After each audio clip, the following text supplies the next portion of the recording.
Okay. Oh. Hare Krishna, I welcome everybody to Bhakti Sangha Chepa conference call. Today is a special day, Sheila Prabhupada appearance day. We have a special talk by disciples of Sheila Prabhupada. Hare Krishna. Mataji, Shamagori Mataji, would you like to take over the call, Mataji? Hare Krishna, Lalita Mataji, Dandavat Pranam, Srila Prabhupada ki jai, Guru Maharaj ki jai. Mataji, please take over the call, Mataji. Hare Krishna. Yeah, Hare Krishna. Happy Srila Prabhupada Vyasa Puja to everyone. Today we are celebrating by inviting Srila Prabhupada's disciple and Lalita Mataji. I don't know much about her, but she is joining our classes every day, and she recently moved to Sandy Beach, which are we are very connected to. So welcome Mataji to the call, and thank you so much for your association. Hare Krishna. Please take over. Hare Krishna. Please accept my humble obeisances, all glories to Srila Prabhupada on this most auspicious day. And please accept my obeisances at your lotus feet. The Vaishnava devotees have given me a revival in my Krishna consciousness. I'm so indebted, so thank you. I joined in 1974 in Montreal, and I saw Srila Prabhupada 3 times, but it was later. It was when Prabhupada was really concentrating on getting his books translated and all his purports, and the devotees, which would keep him away from the devotees, but I did do very minimal service to him in person, and then I've been distributing his books and doing anything that Krishna had wanted. So I'd like to read my offering, and I always just tell Prabhupada, my dear spiritual master, what's going on in my life each year. So, dear Srila Prabhupada, please accept my humble obeisances at the dust of your lotus feet. Thank you so much for giving me the opportunity at this point in my life to absorb myself in service. There is an urgency about this time of life. You so kindly engaged us in our youth, and we made sacrifices to please you and Lord Krishna, for which we have felt your reciprocation throughout this life. You said on occasion that when you go to Bengal, you take your fortune with you. Upon arrival at our new home, there have been some striking tests for which all I could do was take shelter of the Narasingha Kavacha Stotram. These prayers were compiled with pictures of the Lord and given to me years before as a gift from my very dear friend. Only now have I dedicated each day to reciting them. This recitation was prompted by fear, and those circumstances have not resolved as of yet. However, when I repeat the translation of each verse and request that Lord Narasimhadev destroy my obstacles, kick out my fears, scatter my enemies, and destroy my karma, I am greatly affected by these words. I feel you are allowing me to capture some of the depth of these prayers by your mercy. It is not that the situation being resolved is the goal. That it clearly is not. Rather, these intense feelings that I want to be released from anything and everything which is keeping me from tasting pure devotional service has now become the impetus. Although I had been unable to relish Queen Kunti's prayers before because of not being aligned with her perspective of requesting suffering, my present situation has brought about some real appreciation. Some very valuable advice given to me a long time ago in regards to spiritual matters was to be brutally honest with oneself.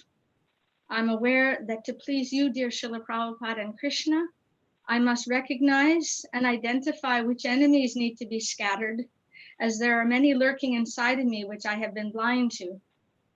I am now begging to become purified by sincere chanting and by your daily guidance.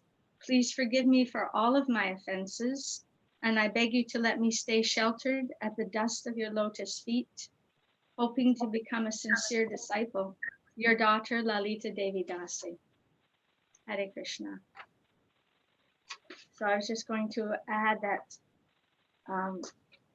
when I listened to Jayashree's classes, and she was saying how most devotees in New Vrindavan, other places also that are temple devotees, they are paid.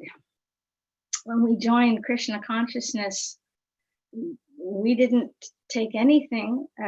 We gave our heart and we gave our energy, and we tried to serve Prabhupada. And I remember taking rest one night next to my god sister. We did Sankirtan all day long, and she did her obeisances to Srila Prabhupada. And when I woke up in the morning, she was still doing her obeisances because she never lied down. We gave every ounce, and it was very difficult for us to really perceive how Maya could attack, because we were so fully engaged. We didn't really capture what Maya was. Life was extraordinary. Mangalarti was like Christmas every day. It was when I was in Montreal, whenever the arti came, we would all bow down, no matter where you were in the temple when you heard the conch shell, and wash our feet before we went in. I joined in a bowling alley in Montreal, and we basically were using our youth to help get the temples all established. And we didn't have any options when Prabhupada left to find people. We had no phones, no email addresses, no way of contacting anyone. So it was very difficult for us to get the association that we really needed in our life. And I'm very fortunate. I have had a few incidences where I understood that the service that I had performed had given me a great gift. One of them came after losing a pregnancy. I was depressed, and I went out to work. It was on the weekend. I'm a bookkeeper at that point, and I was in a storm, and the car started to hydroplane and roll down the highway. And the only thing that I said the whole time the car was rolling was Krishna Chaitanya, Krishna Chaitanya, Krishna Chaitanya. And when they pulled me out, I was fine. Just a few upside down. The car was upside down, but I was fine. Just a few cuts.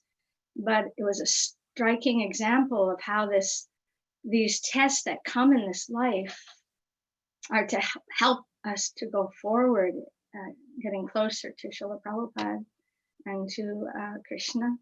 And I took shelter of the Shivaram Maharaj, who had taken care of me in Montreal and Winnipeg. And I was greatly assisted in my spiritual life. So all of the different obstacles that come serve us in great ways. And that's my offering for today. And thank you for your kind association every day. All glories to Srila Prabhupada. Hare Krishna. Hare Krishna. Thank you. Hare Krishna Mataji, that was very wonderful offering. Thank you so much. I request devotees if they have any question or comments for Lalita Mataji. Hare Krishna Mataji, thank you so much. I mean, I cannot express how happy we are to have your association. Great souls, simply and dedicated in service to Srila Prabhupada. You are our examples to follow. And yeah, when you said that how your friend had just didn't even go to bed, that much tired she must have been. So that's how each one of you have worked so hard, giving so gallons of blood to make to please Srila Prabhupada. So we would like to get your blessings to get this mood and keep on the tradition. You have given us something very, very valuable. We want to know the value and pass it on properly. Mataji, please bless us on this day of your spiritual master's appearance day, so we may be able to do that. Thank you, Mataji. Your association has been such a boon in my life. And every time I listen to the classes, become very much overwhelmed every time the speakers are glorifying Srila Prabhupada. I feel this great connection to everyone. Thank you. I bless you all to come to Krishna. Prabhupada. Hare Krishna, Krishna Hare Hare, Hare Ram, Ram Hare Hare, Hare Krishna. Hare Krishna Mataji, Hare Krishna Lalita Mataji. Please accept my humble obeisances. All glories to Srila Prabhupada. Thank you so much for sharing your offering with us. I'm so very grateful just to hear your words because they're so inspiring. And thank you for reminding us that the challenges that we face in life are to bring us closer to Krishna and to Guru. And I'm just grateful to have your association. So thank you. Thank you very much. Haribol, Hare Krishna.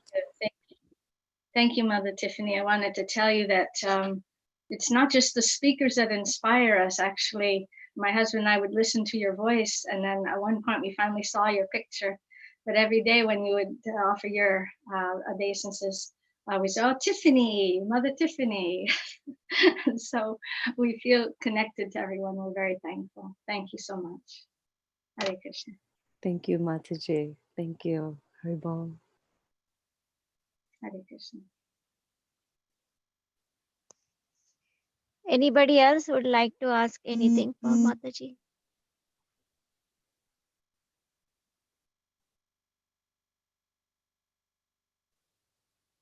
Thank you so much, Mataji, for your association. Every day we are getting, and you are so fortunate to have association of Srila Prabhupada, and you all Prabhupada disciple. They work so hard for Prabhupada. So please bless us also that we should get that mood in our life. Thank you so much.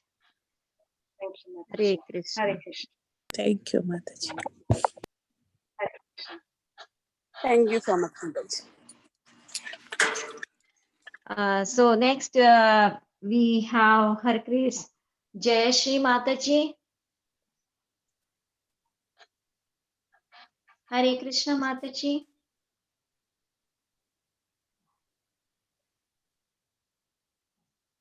Oh, Mataji is on mute. Hare Krishna. Mataji, can you unmute yourself? Yeah, Mataji, I tried to unmute Jai Shri Mataji, but it didn't work. Oh.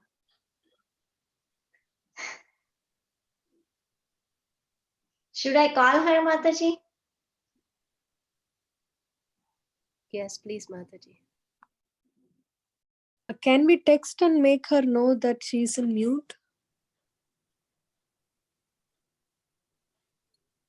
Maybe co-host or host can text her.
I tried texting her, Mataji, and I've not received a response.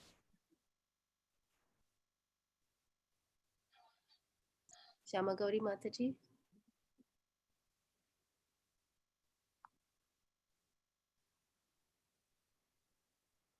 Maybe Mataji is calling her.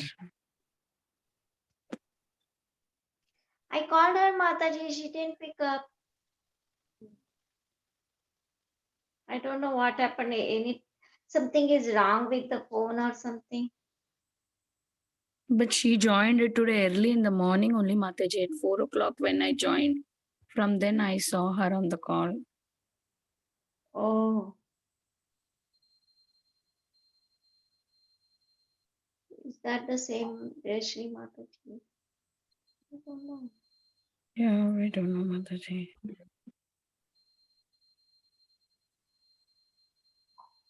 We can do the next one, Mataji. Then. Yeah, next we have Shivanand Prabhuji. Mataji, Lalitangi Mataji, can you call Shivanand Prabhuji? Yeah.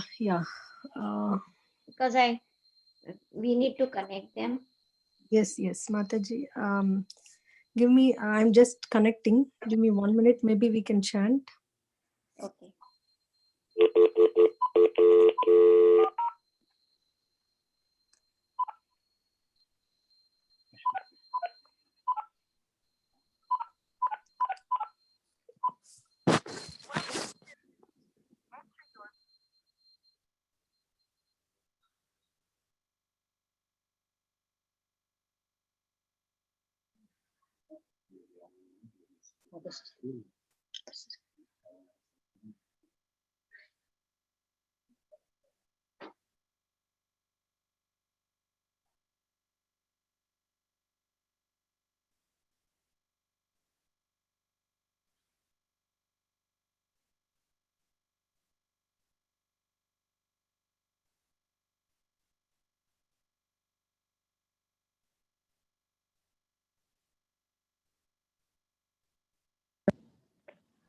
Mataji, I saw Jaysri Mataji and the altar and the Prabhupada Vyasa here, you know.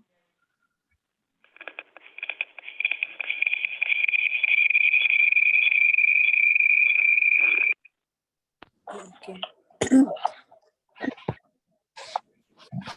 Do we also have Mother Sucharya on the call?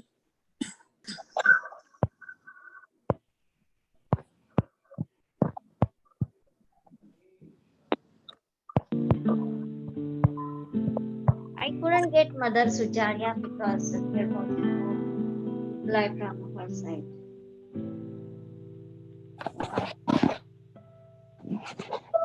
Maybe it's too early for her, Mataji.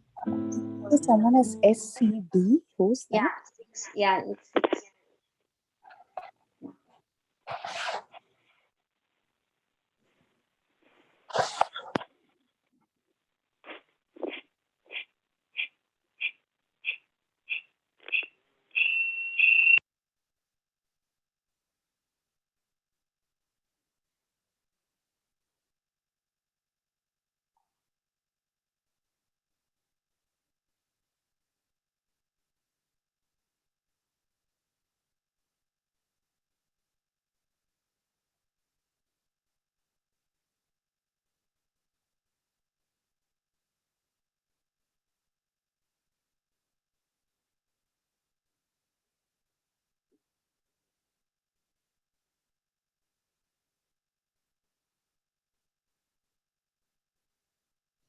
Hare Krishna.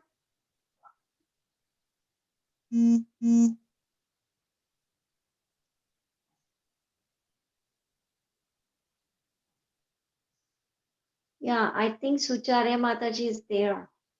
Hare Krishna, Sucharya Mataji, are you on the call?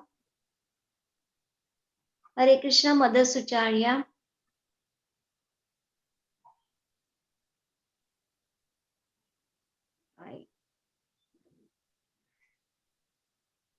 I see Jayashri Mataji also.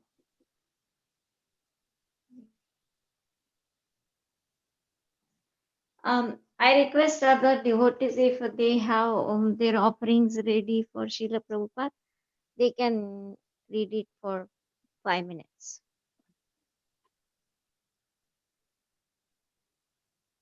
Hare Krishna.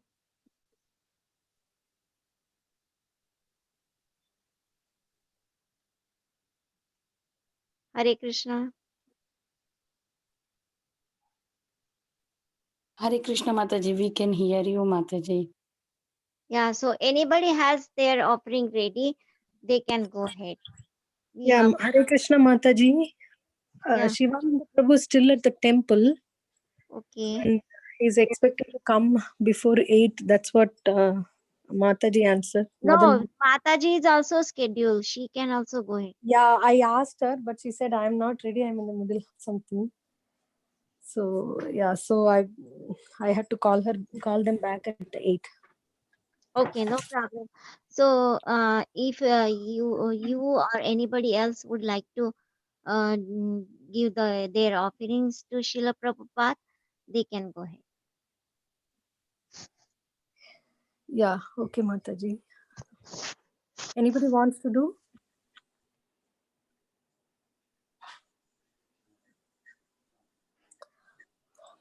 Om Ajnanatimirandasya Jnananjana-Shalakaya Chakshurunmilitam Yena Tasmai Shri Gurave Namaha Namo Vishnupadaya Krishna Prashtaya Bhutale Srimate Bhaktivedanta Swaminiti Namine Namaste Saraswate Devi Gauravani Pracharine Nirvisesha Shunyavadi Paschatya Deshatarine.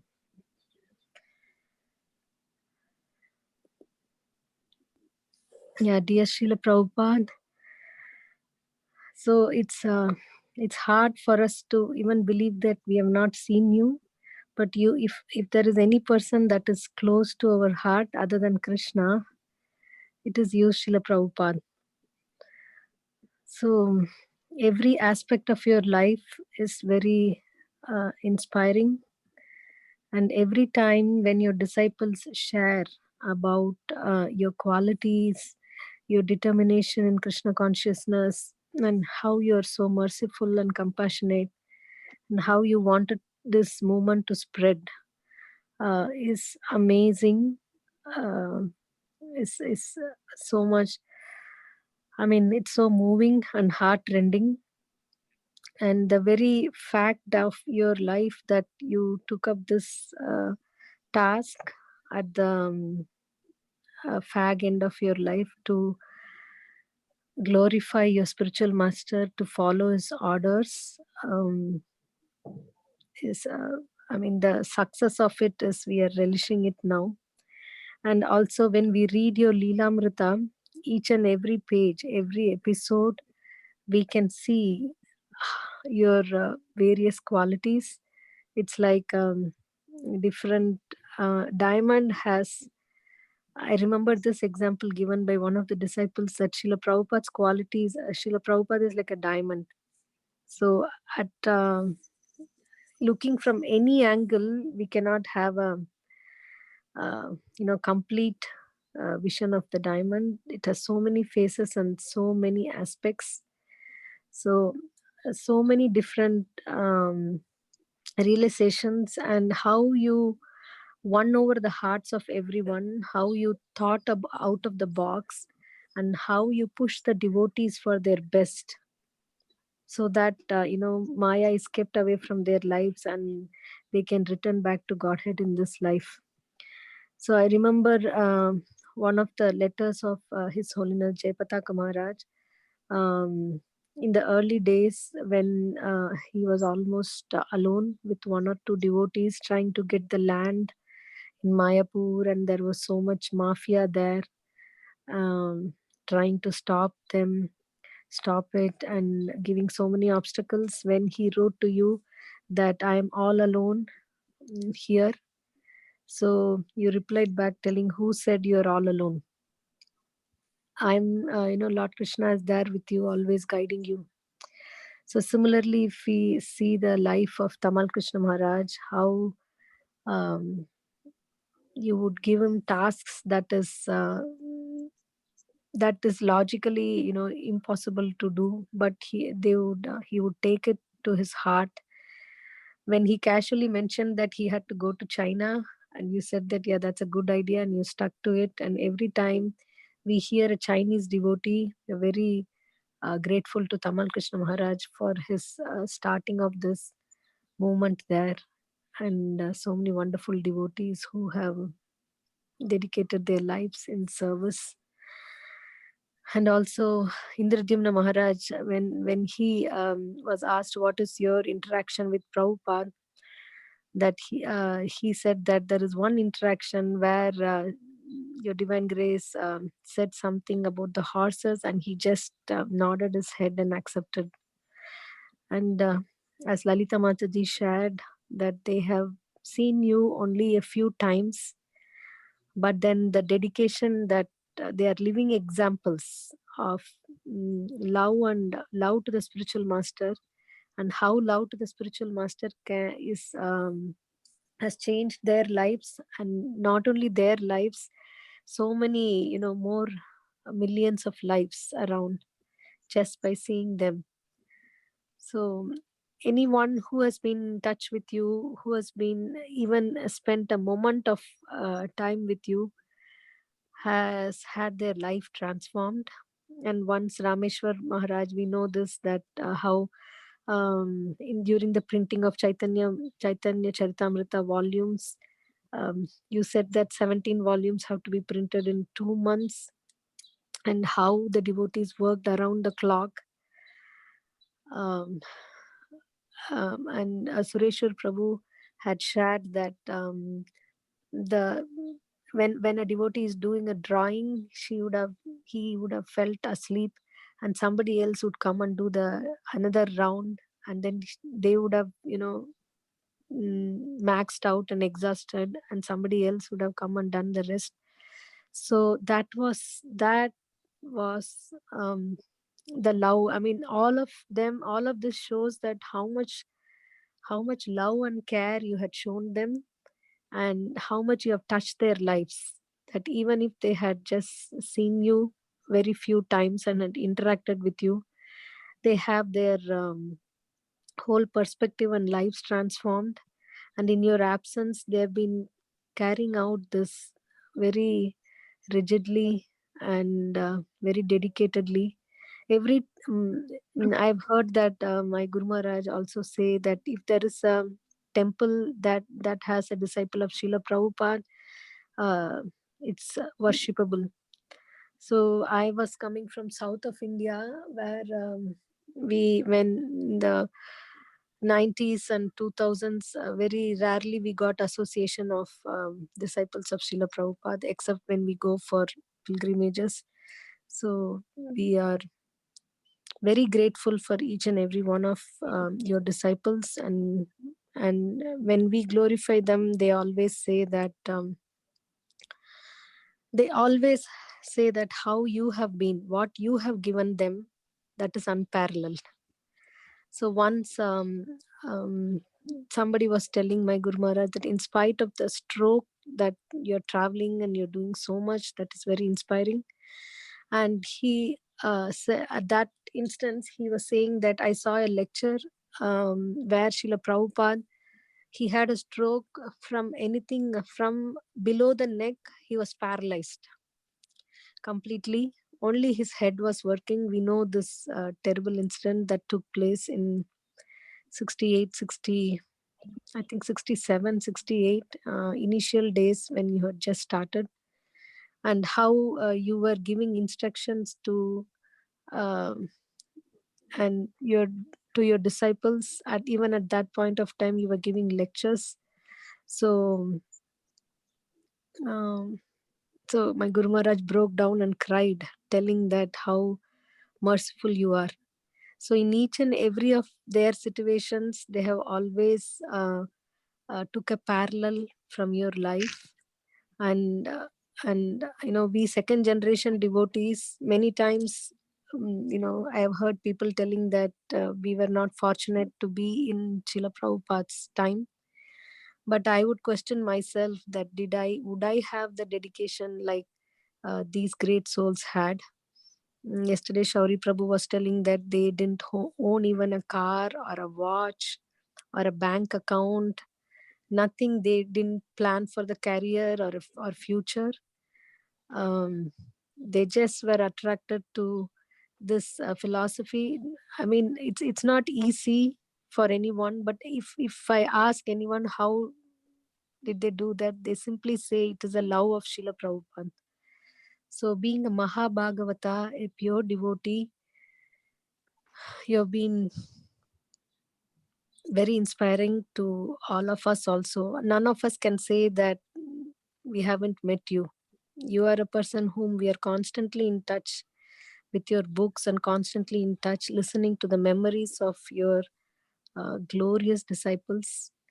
So, Srila Prabhupada, on this auspicious day, I request your blessings, your mercy. May we able to dedicate ourselves to our spiritual masters and yourself. May we be rigid in sadhana. May we be compassionate. May we serve the Lord and share this with others. In short, may we become pure devotees, perfect our lives in this lifetime, and follow your instructions. May we be your associate and help you in spreading this message throughout the world. Thank you so much, Srila Prabhupada. Please forgive our unlimited offenses on this holy, auspicious day. Please give us your mercy and blessings. Srila Prabhupada ki jai.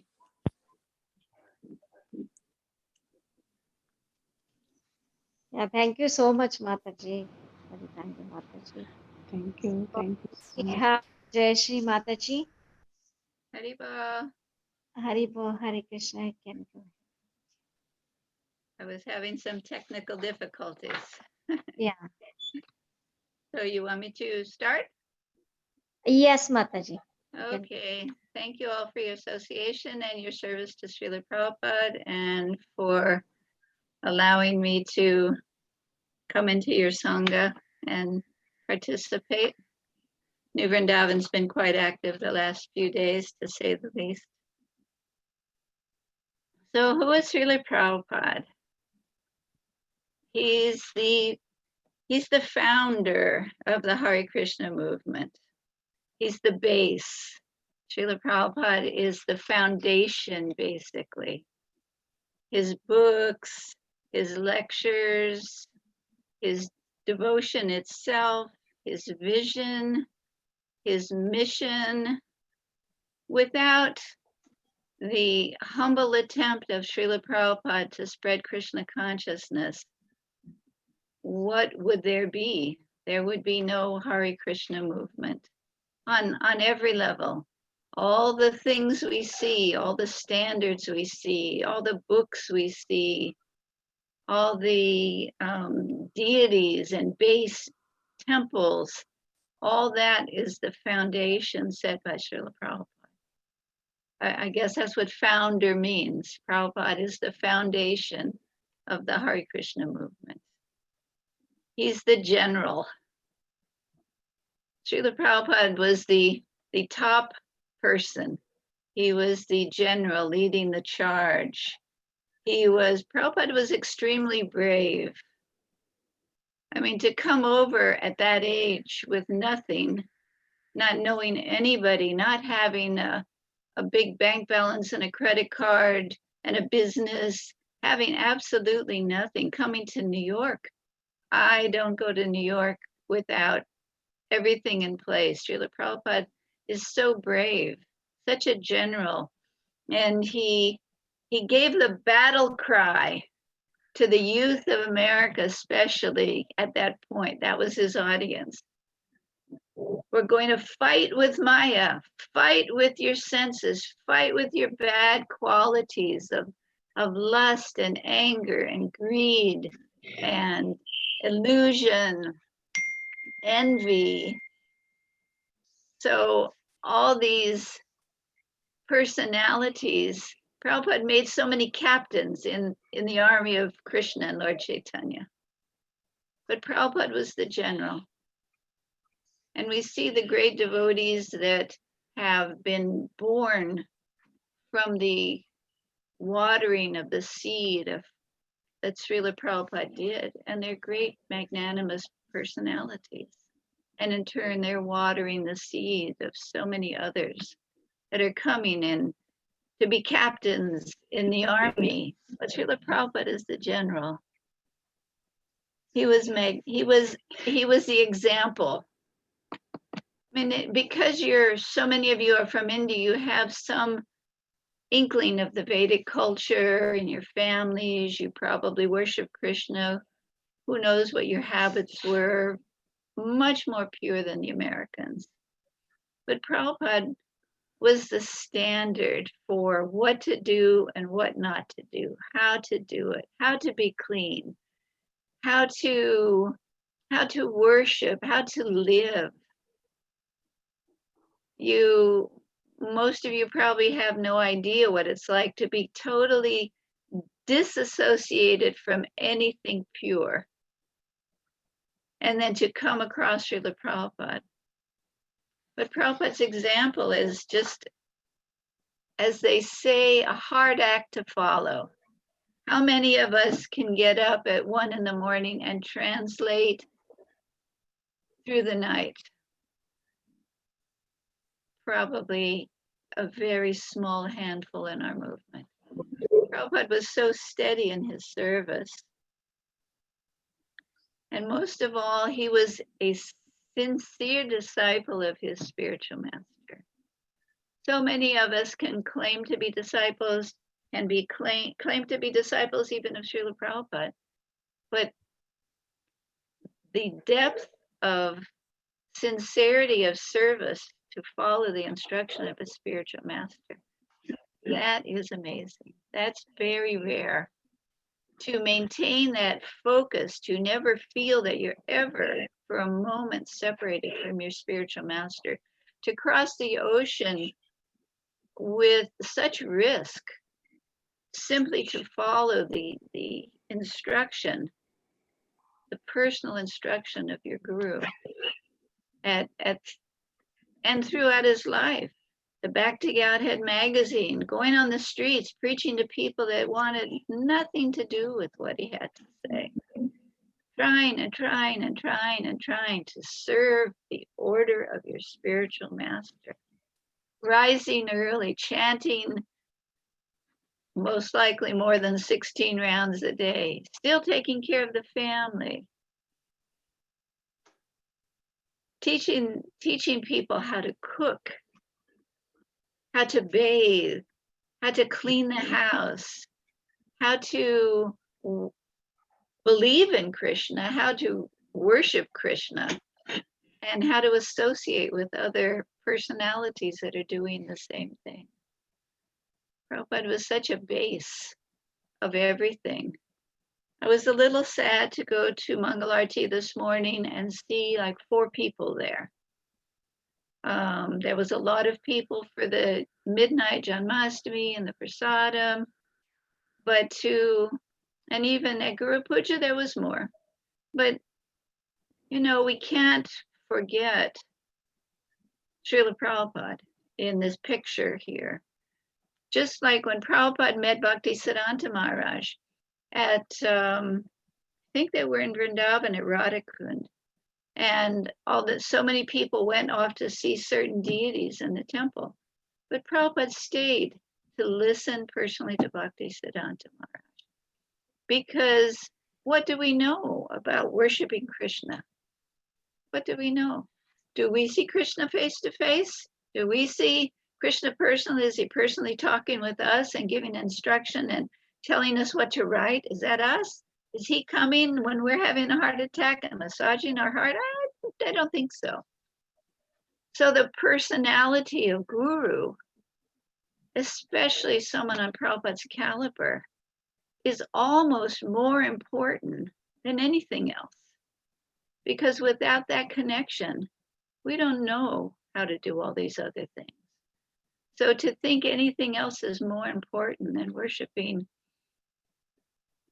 such an advanced personality as Srila Prabhupada. Important thing. So I pulled up Prabhupada's prayer in Boston Harbor on the Jaladuta. And I'm going to read it if you don't mind. My dear Lord Krishna, you are so kind upon this useless soul, but I do not know why you have brought me here. Now you can do whatever you like with me. Most of us are not on that level of surrender. But I guess you have some business here. Otherwise, why would you bring me to this terrible place? Most of the population here is covered by the material modes of ignorance and passion.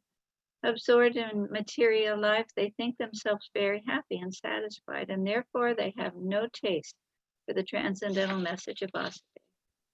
I do not know how they will be able to understand it. I think I am missing part of it, actually. Give me a second. I think I'm missing part of it. I don't think it's copied.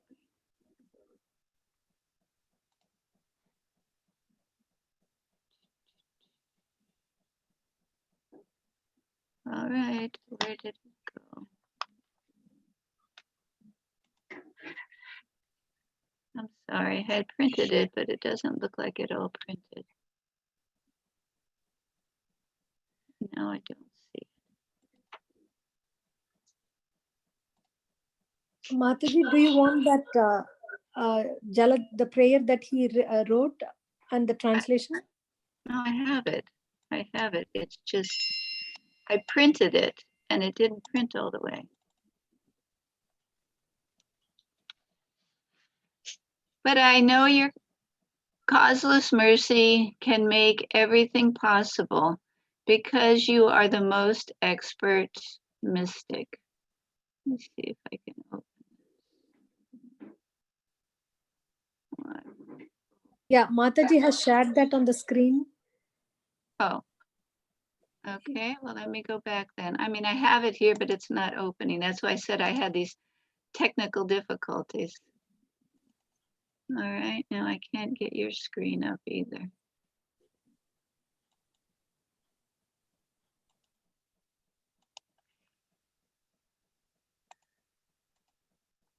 Yeah, yours won't open for me either. You know what to do. How will they understand the mellows of devotional service, O Lord? I am simply praying for your mercy so that I will be able to convince them about your message. All living entities have become under the control of the illusory energy by your will, and therefore, if you like, by your will, they can also be released from the clutches of illusion. I wish that you may deliver them, therefore, if you so desire their deliverance, then only will they be able to understand your message. The words of the Srimad Bhagavatam are your incarnation, and if a sober person repeatedly receives it with submission or submissive oral reception, then he will also be able to understand your message. How will I make them understand this message of Krishna consciousness? I am very unfortunate, unqualified, and most fallen. Therefore, I am seeking your benediction so that I can convince them, for I am powerless to do so on my own. Somehow or other, O Lord, you have brought me here to speak about you. Now, my Lord, it is up to you to make me a success or failure.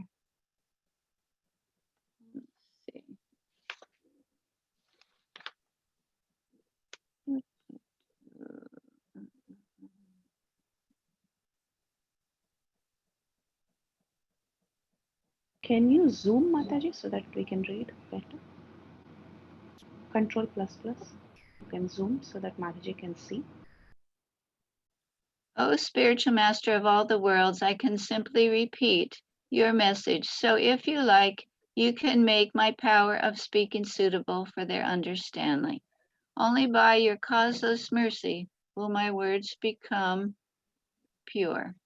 I am sure that when this transcendental message penetrates their hearts, they will certainly feel engladdened and thus become liberated from all unhappy conditions of life. Oh Lord, I am just like a puppet in your hands. So if you have brought me here to dance. So make me dance, make me dance. Oh Lord, make me dance as you like.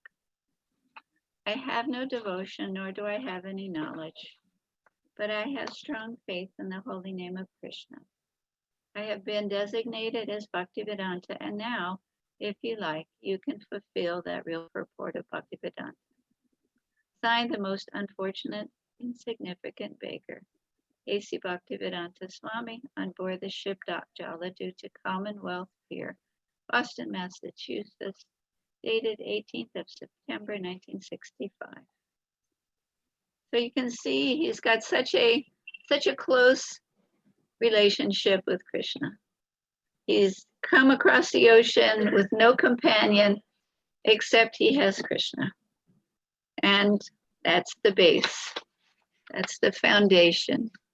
The founder, Acharya, the foundation and the example of the Hare Krishna movement. And I'm very sorry for my technical difficulties. I had it all there and it printed, but it only printed half of what was there. I don't know why. So anyway, I hope I haven't taken too long. I think this part of our year is most important to recognize Srila Prabhupada and how important he is in our movement. How without him there is no Hare Krishna movement. He's gathered us all up by his kindness, his mercy, his humility, his compassion. And now we have a new life of devotion. And we can make our way back home, back to Godhead. Thank you so much. Sorry for my floundering here.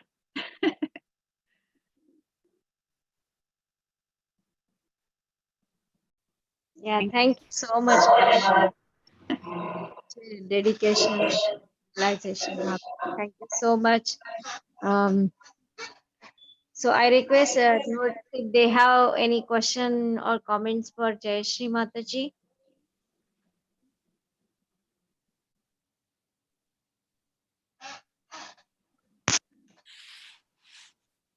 Hare Krishna, Jai Shri Mataji, Dandavat Pranam. Hello, Hare Krishna. Thank you so much for your wonderful offering.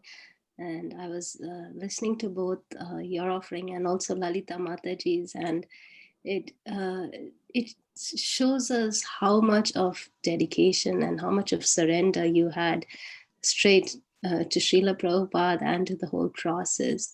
So how do we also follow in that same line? Complete surrender. It's so hard, at least for me personally. I can see that I am so pulled between so many material things that are going on, and then also spiritual life. So please, can you help me with that? That's where Srila Prabhupada was also an example. What did he do? He raised his family, he did his business, and he helped the mission of the spiritual master as much as he could. And because of who he was, such a scholar, such a knowledgeable person, and such a pure devotee, he was doing many things. But it's not like he didn't move into the ashram of Bhaktisiddhanta Maharaj and give up everything and just preach. Prabhupada lived his life. He did his material duty perfectly. And he still had programs, and he had, he did whatever service was available to him, but he still spent many, many days and hours doing business, right? That's what he did. But who did Lord Chaitanya hand the jewel of spreading Krishna consciousness to? He didn't hand it to one of Bhaktisiddhanta Maharaj's close disciples that lived with him. He gave it to Srila Prabhupada. So it's not that there is anything wrong with living our life, but Prabhupada's consciousness was always focused on how to serve his spiritual master. As he did business, he preached to people. He did Back to Godhead magazine. He did, some writings, but it's not that he did full-time a service in an ashram. It's just not what he did. So he's the example. Bhaktivinoda Thakur, my God, look at his example. Look at I just was hearing the life of the daily schedule of Bhaktivinoda Thakur. It doesn't say that he went to the temple and chanted all day and went out and distributed books and went home and went to Archie. He got up, he did amazing, massive amounts of judicial work and raised 10 kids. Granted, it didn't, from what I read, it didn't sound like he spent a lot of time with his kids going to the zoo and that kind of stuff, but he did his duty. And so these are examples. We're not all personalities like Bhaktisiddhanta Maharaj that are going to go live in a forest and with hole in our thatched roof and eat nothing but khichdi and just eat what we can get in one bending over and chant whatever it was, so many lakhs of rounds.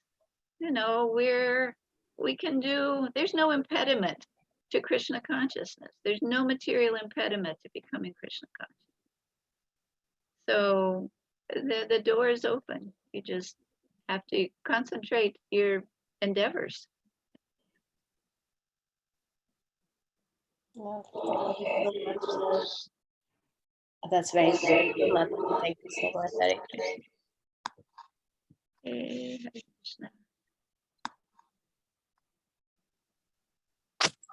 Thank you so much, Mataji. Every time we see you, it's like they say "Phalena parichiyate." The result shows the cause or glorifies the endeavor.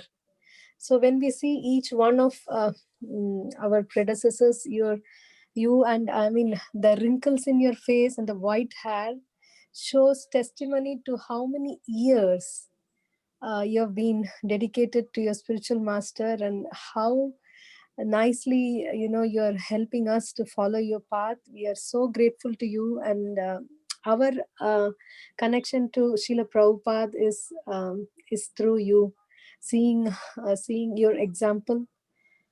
Thank you so much. Thank you for your kindness and kind words. And yes, there are a lot of wrinkles and gray hair. Changing bodies, right? Yeah, From but birth to youth to old age. yeah, but it is so beautiful because it's like a matured sage. Somebody, it's not easy to be in the path of devotion for a long time. You would have faced many tests. Krishna and Srila Prabhupada test you, especially in this bhakti yoga where we have to cooperate with many devotees. It's not always easy, but when you have crossed so many years, that is a crown to you. And that's giving us a hope that we can also follow your example and be successful in this. Well, the fact is we're going to suffer somehow. Our karma is coming back to us. Just the fact that we're in the material body, in the material world, we're going to have suffering from other living entities. I would much rather have my suffering at the hands of a devotee than a unfortunate materialistic and often demoniac person. So it's a benediction to be able to live in the association of devotees. And tests, I don't know, I'm sure Krishna tests, but there's the example of the person on the tightrope. They go across Niagara Falls. They put a wire or whatever, a rope across Niagara Falls, and they literally walk across the falls. They have a pole for balancing, and how do they do it? They focus on one point on the other side, and they don't look down at all the dangers and difficulties, and because it's easy to lose the balance. If you stay focused on the goal of becoming Krishna conscious, learning to love Krishna, serving the mission of your spiritual master and Srila Prabhupada, then all the other stuff is there, but it's a small thing. You're trying to get to the other side. So, okay, Hare Krishna, everybody. You want to treat me like that? You want to see that? Okay, I'm falling. Hare Bol, I'm still going. It's like, what is life for? There's really no other choice for being happy or peaceful. It's kind of already laid out for us. It's like when the cowherd boys went into the mouth of Aghasura. Krishna will save us. Let's go. Haribol. Let's go in. Let's go in. Krishna will save us, even if it is a demon. So that seems to be what Prabhupada showed by his example and gave to us. So beautiful, Mother. And thank you so much for your association in this conference call. It means a lot to us. Every single example that you give, like how Guru is a transparent glass, you always take your glass and see that, so that I'll not be able to see if not for this glass. And the other day when you started a business and it failed and someone asked you how you could take it, and you said that is like a sore in my foot, how that material circumstance can affect the Krishna consciousness. So beautiful, Mataji. Every moment of your talk and your association is valuable. It's incredibly valuable for us. Thank you so much. Thank you. Thank you. It makes me think that Prabhupada is a little pleased with me. He had written to me at one time. He said, I have the letters. Some of them were stolen, but you have understood this philosophy. Now preach Krishna consciousness to the suffering humanity. So just the fact that he told me, and he said I was a very sincere devotee. So just the fact that he told me that gives me that strength that, I still hope I'm sincere. I still hope I'm, doing things right. So I'm always waiting to see how Prabhupada will show he's pleased with me. So sometimes I hear it through the other devotees and I think, maybe Prabhupada's pleased with me. Wonderful. Thank you so much. Did I show you my picture of Srila Prabhupada? I think I did, right? With me when I was young? Did I show you? A little picture. Can you see it? Haribo. That's me with the Minnie's dress on. And that's Prabhupada telling me, looking at me and saying, do you not know you are a woman?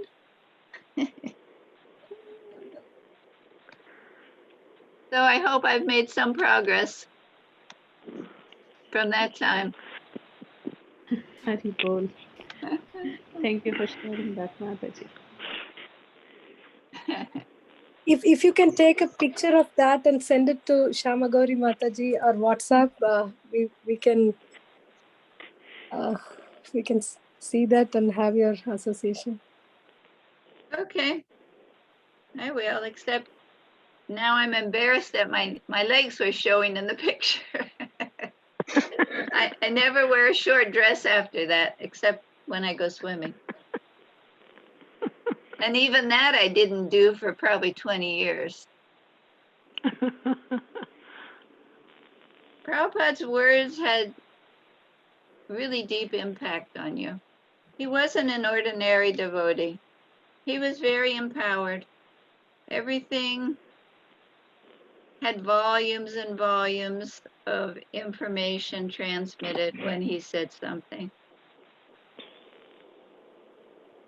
And he was so beautiful, just very beautiful and very sweet. It was like meeting your old friend that you've been looking for your whole life. Just on a different level of love.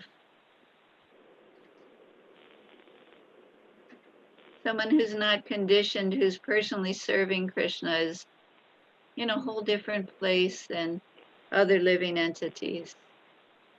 What it says that the aspiring devotee is in the most difficult place because of he's not fully Krishna conscious, and he doesn't he's not able to be the fool and just go over after any material thing. So he's in a kind of an awkward position. But Prabhupada was fully there.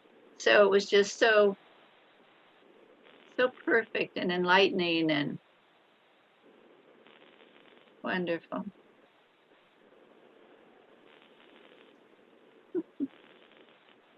Hare Krishna Okay, Mataji. Hare Hare Krishna Mataji. Koti Koti Dandavat.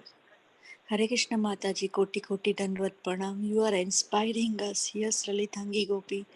Mataji, when you are explaining about Srila Prabhupada, we feel that love, Mataji, how sincerely you serve. So many up and down came in your life, but still you are stable. And so Srila Prabhupada, Srila Gurudev, what is your mood, Mataji? So sincerely from so long time we are hearing.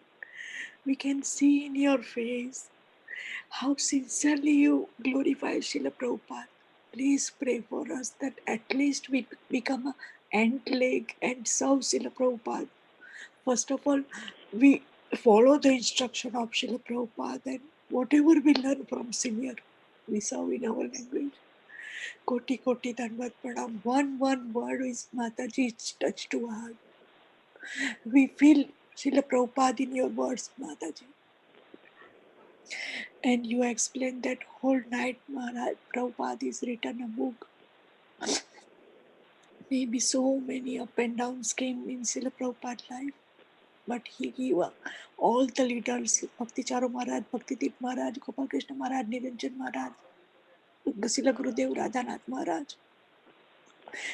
Mataji, please pray for us. We follow the Srila Gurudev and Srila Prabhupada instruction.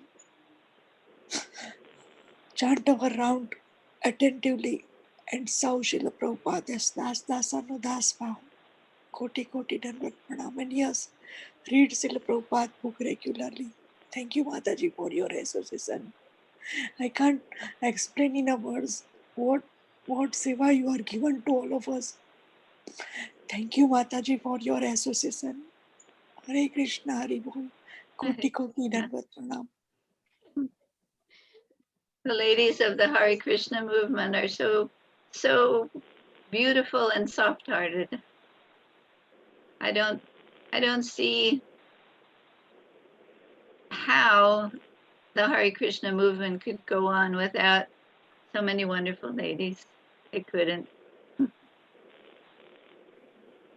Well, yeah, I think Krishna just enlivens us from within, and the contact with Srila Prabhupada and our spiritual masters and the Hare Krishna movement itself is like a touchstone, you know. I mean, by mistake, Prabhupada said someone goes away. So even throughout our day, by mistake, we go after other things besides our service. But that's probably why it takes more than one lifetime, because we're growing and it's like a little child learning to walk. You know, they just can't do it. They're trying, but they can get frustrated. Oh, I can't do it, you know.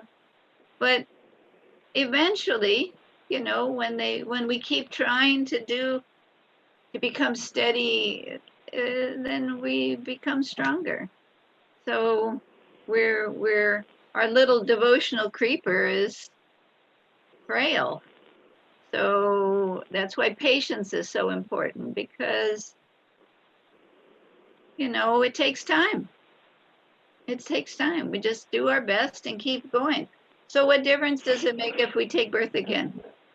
Does it really matter? I mean, Krishna guarantees we're going to be able to pick up, Prabhupada said, we pick up where we left off.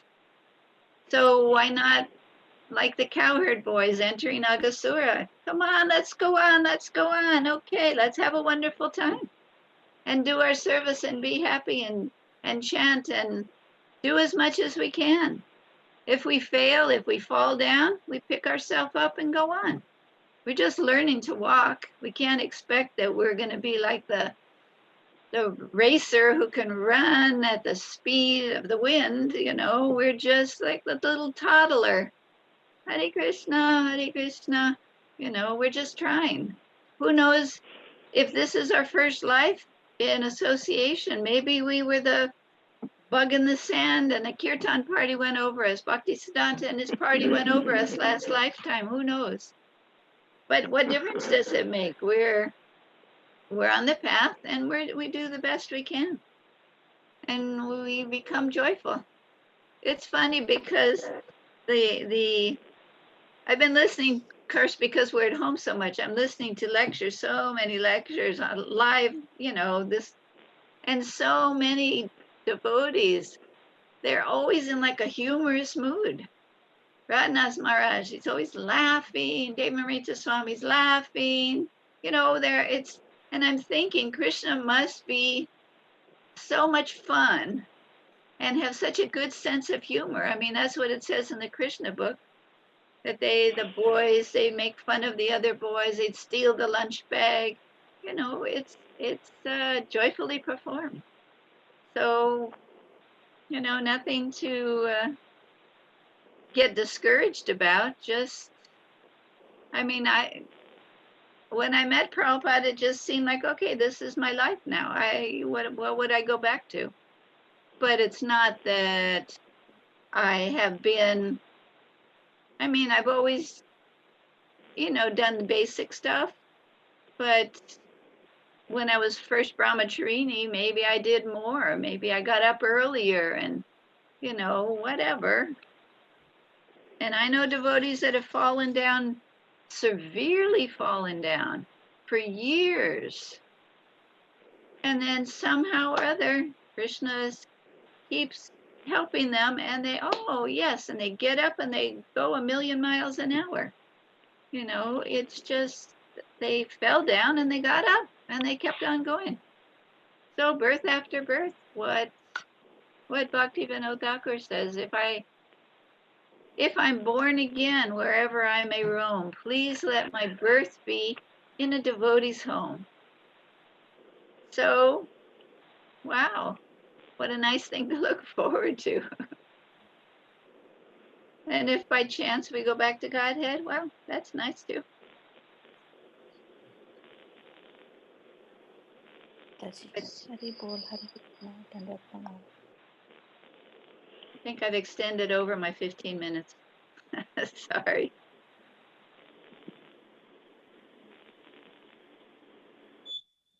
That's okay, Mother.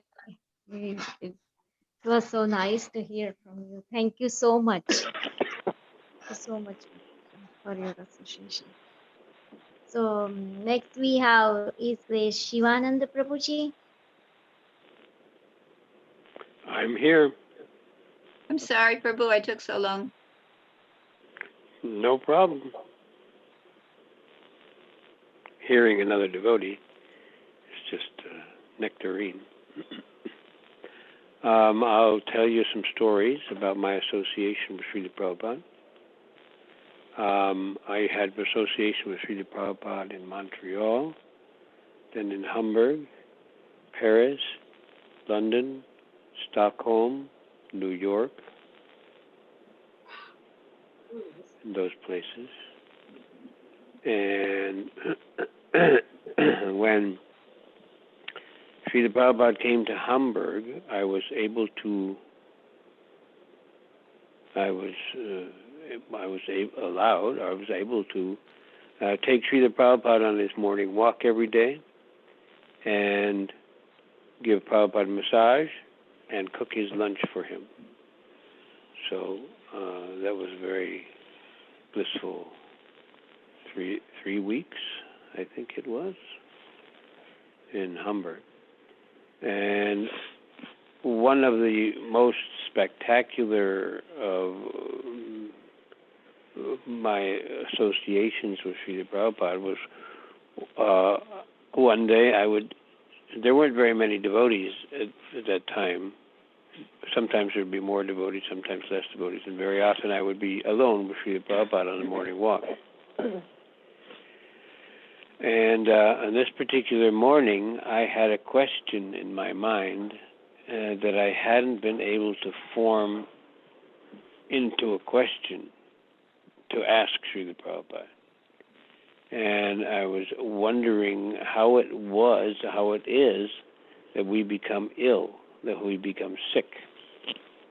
And I was trying to understand, well, is it karma? Is it uncleanliness? Is it the mind? How is it that we contract a sickness? And we were walking along, and we were walking by there's a church right near where the temple was. It's called Christus Kirche. And so these things were going through my mind, and I hadn't been able to formulate it into a question. And Prabhupada stopped. He said, turned to me and said, 90% of all sickness is caused by the mind. So there was the answer to my question. I didn't even ask Srila Prabhupada. So in that way, I found that very interesting. It was interesting in 2 points. It might be more than 2 points, in that he answered my question without my even asking it. And second of all, he explained that he explained to me, or he said that 90% of all sickness is caused by the mind. So this is something that you have to think about and see in your life. If you develop some sickness or cold or this or that or something or other, then is this one of the 90% from the mind, or is this 10% from something else? So there's a very close, we know, those of us who are in the healing, that there's a connection between the subtle body and the gross body. And the subtle body will affect the gross body, and the gross body will affect the subtle body. And so it goes back and forth. But so whenever I experience some sickness or this or that, then I go back and I look and I see, okay, wait a minute, what's happening here? Is there something on the mental platform that's bothering me? Is there something that I'm not surrendering to, and something that's in my way? Something that's making trouble for me, and so then in that way I can come back and I can look and see. Because Prabhupada also said on different classes and different lectures that any little disturbance, mental disturbance, can cause a sickness in the body. And he said that this is the Ayurvedic doctor. He gauges this and sees this, and he says, okay, well, is it this and this? And I said, yeah. And so then he knows. And then he prescribes some medicine. And so we have to be very careful. We have to be careful about what's happening on the subtle platform, because it's going to affect the gross platform.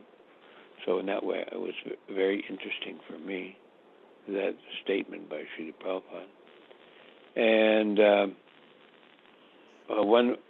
I was speaking to one of my godbrothers, Purva Prabhu, who was here cooking yesterday for Janmashtami, and we were in the kitchen, and one time I was cooking for Srila Prabhupada his lunch, and then he came to the door of the kitchen, and he said, "You shouldn't waste anything," and he went back in his room.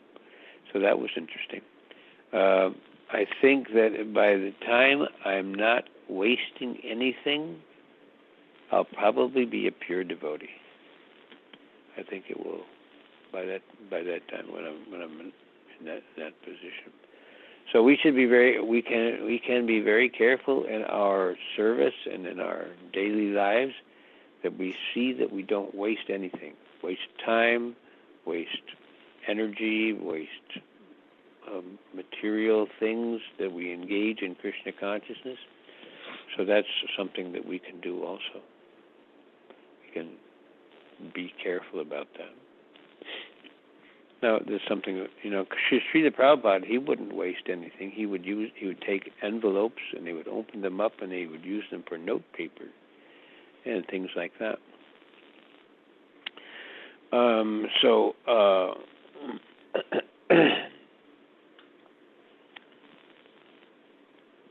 Another time,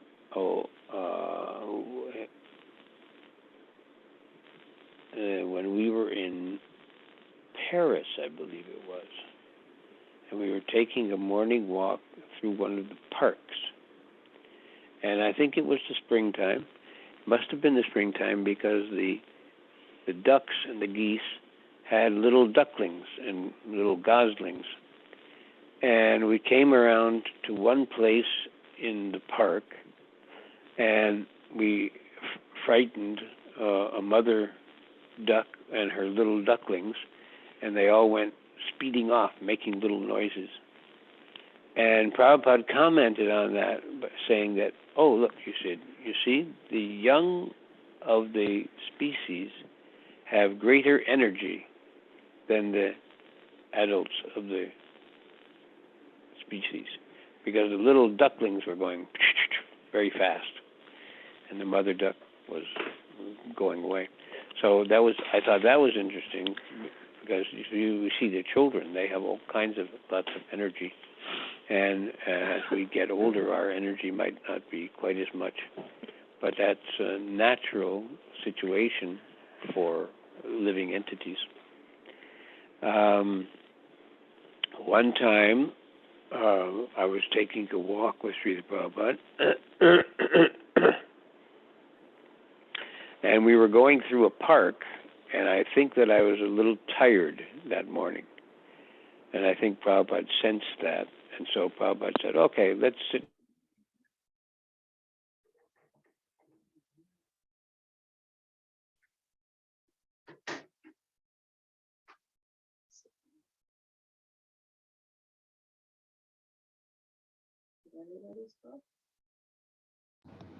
Should he be reconnected, Mataji? Hare Krishna, Mataji. I think Yeah, connecting Mataji. connection. I think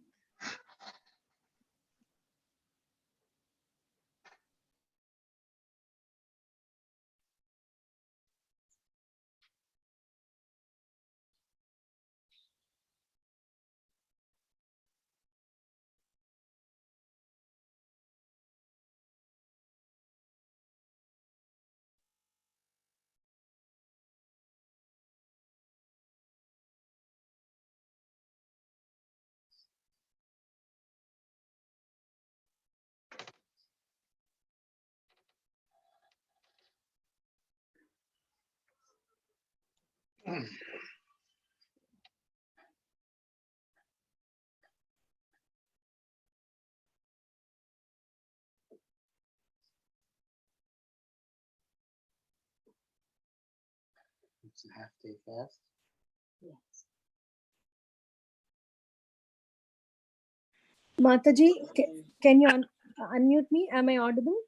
Yes, Mataji, you are right. So since there is some problem in the other phone, I've connected through this phone, and I will keep it close by. Prabhuji, can you talk now?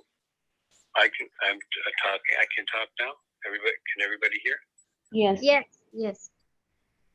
Okay.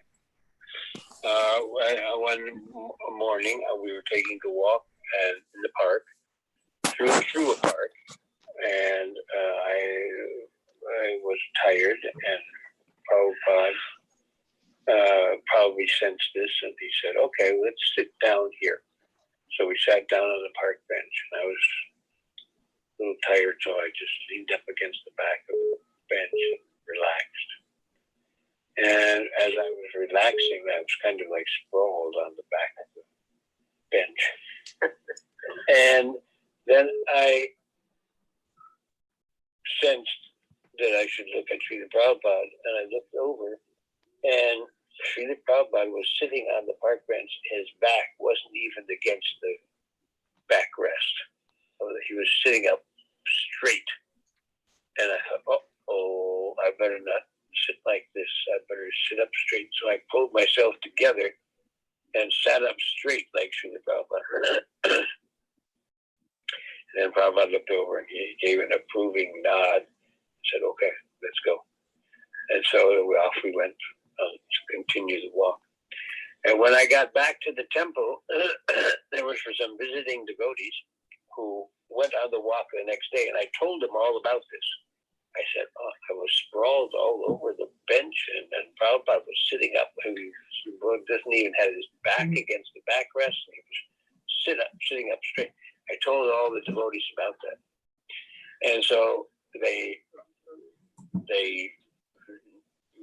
took note of that. So then Prabhupada went on a walk the next day, and we had a whole bunch of devotees with us. And then we went to another park, and there were some park benches, and Prabhupada said, okay, let's sit down for a minute. And all the devotees were prepared. And all the devotees, like three or four park benches. And all the devotees sat up very straight, with their backs completely straight. And Prabhupada sat very straight with his back completely straight. And then he looked down at all the devotees sitting with their back completely straight, just like Srila Prabhupada.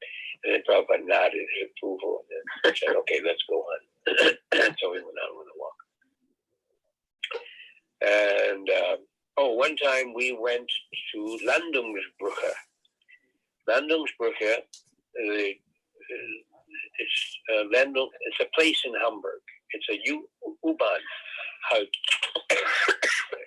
U-Bahn means the subway. There's the S-Bahn, which is the surface Bahn, and then there's the U-Bahn, which is the subway. And then the subway comes out in certain places and then becomes like a surface train, but it comes out in this place called Landungsbrücke. That's the harbor. Hamburg is a deep water port, the only deep water port in Germany. And so they dredge I think it's the Elbe River, and then big, ocean-going vessels can come in and then unload there in Hamburg. And they have a walkway where you can walk along, and then you can see this ship, and you can see that ship, and you can see it unloading and loading and doing all these different things. And this is where the ships come in, and then people can get on and then go to this place and that place. And so Landungsbrücke means the gangway with it you take up to the ship. Brücke means in German means bridge, so it means like landing bridge. So we went out on this area, this place where you could walk along, and then you could see the different ships and boats and all these different things in the harbor. And so then we came along to one particular place, and there was a big ocean-going ship that was being pulled along by a tugboat.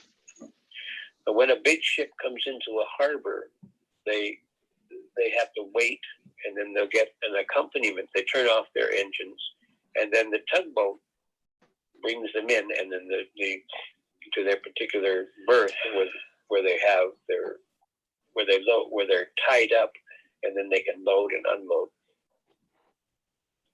So this particular big ocean-going ship had its engines off, and it was being pulled along by a tugboat.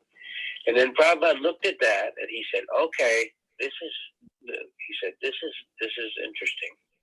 He said, "You see, the big ocean-going ship, he has big engine, big propellers, but he's turned them off, and now he's being pulled along by the little tugboat."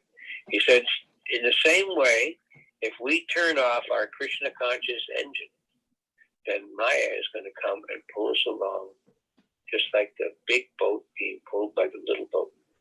So Prabhupada used that as an example. And so then we went along further and saw different things. And then Srila Prabhupada and we all came back on the U-Bahn and returned to the temple. Prabhupada had an apartment in the 14th floor of a big building next to where the temple was. And the Prabhupada had, you go into the apartment, there's a foyer, and there's a little kitchenette where I used to cook for Prabhupada. And then there's another room where his servant at that time, Purushottam, was there. And then there was Prabhupada's room, and then there was a bathroom. And then Prabhupada would, in the morning, he would take his massage before his lunch. And so he would come into the foyer and he would sit.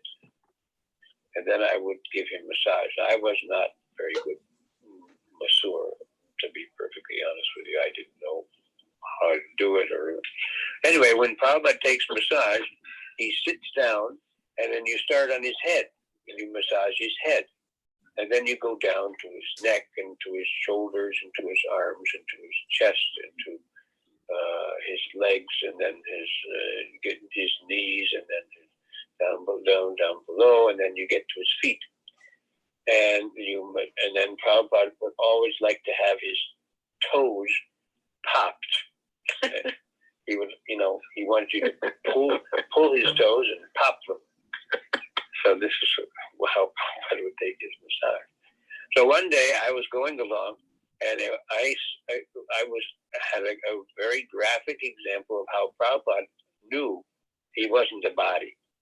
I was massaging on his arm, and the arms are not a very important place to massage, but I was putting too much energy into that, and then Prabhupada just looked over what I was doing, and I could tell, what am I doing something wrong here?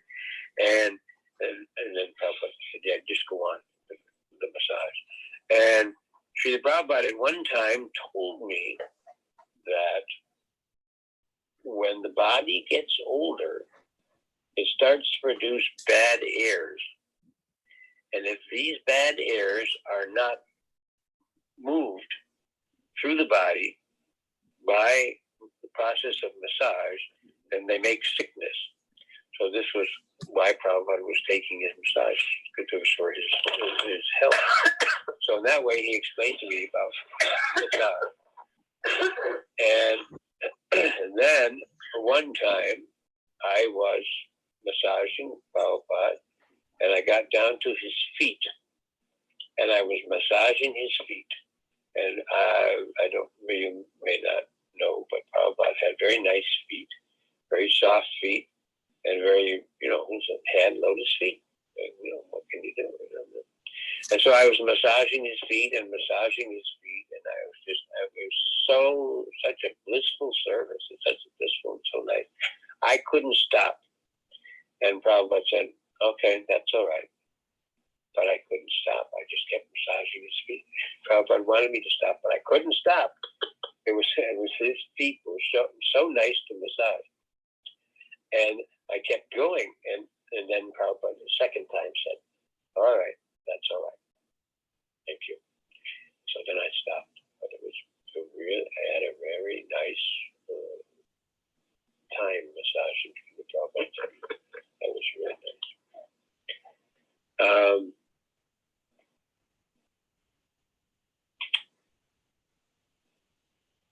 We had tried to get mango for Prabhupada, and in Hamburg, it was difficult to get mangoes. We couldn't find good mangoes. The only mangoes we could find were green ones. And so Prabhupada wanted to have mango with his lunch. So he had asked that we get that. So we got, but we all we had was green mangoes. So then Prabhupada came in the kitchen and he saw, green mangoes. Okay. He told me, this is what you do. And he had me take sugar and put it on the flame and melt the sugar into a liquid. And then he had me cut up the mango into little pieces, peel it, and cut up the mango into little pieces, and we put it into a jar. And then he had me pour the sugar syrup, the melted sugar, over the mango, and then set it aside. And then in the course of time, the mango turned purple, and there were veins of purple running through all of the mango and running through the sugar. And then Prabhupada would have this with his lunch every day. And this was a day very soon after the time that Prabhupada had come to the kitchen door and told me that I shouldn't waste anything. So there was the peel of the mango sitting there. And, normally you just, you throw the peel away. But I was feeling, okay, shouldn't waste anything, so I should be careful here. So I said, oh, what should we do with this? And normally you just throw the peel away.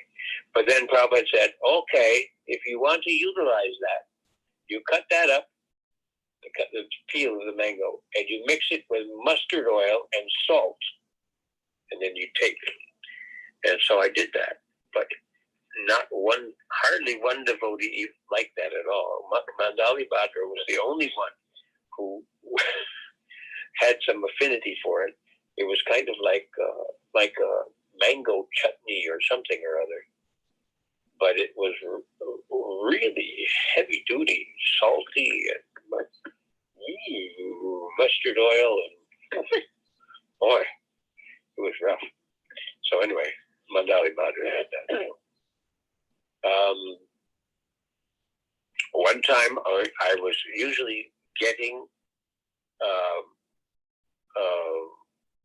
Prabhupada's remnants from his breakfast, and one day it wasn't quite enough for me, so I had made some farina cereal in the kitchen, and then I took it into the servants' room and I offered it, and then I bowed down and I said the prayers, and then I got up after the prayers and there was Prabhupada at the door, and he said, "What was that?"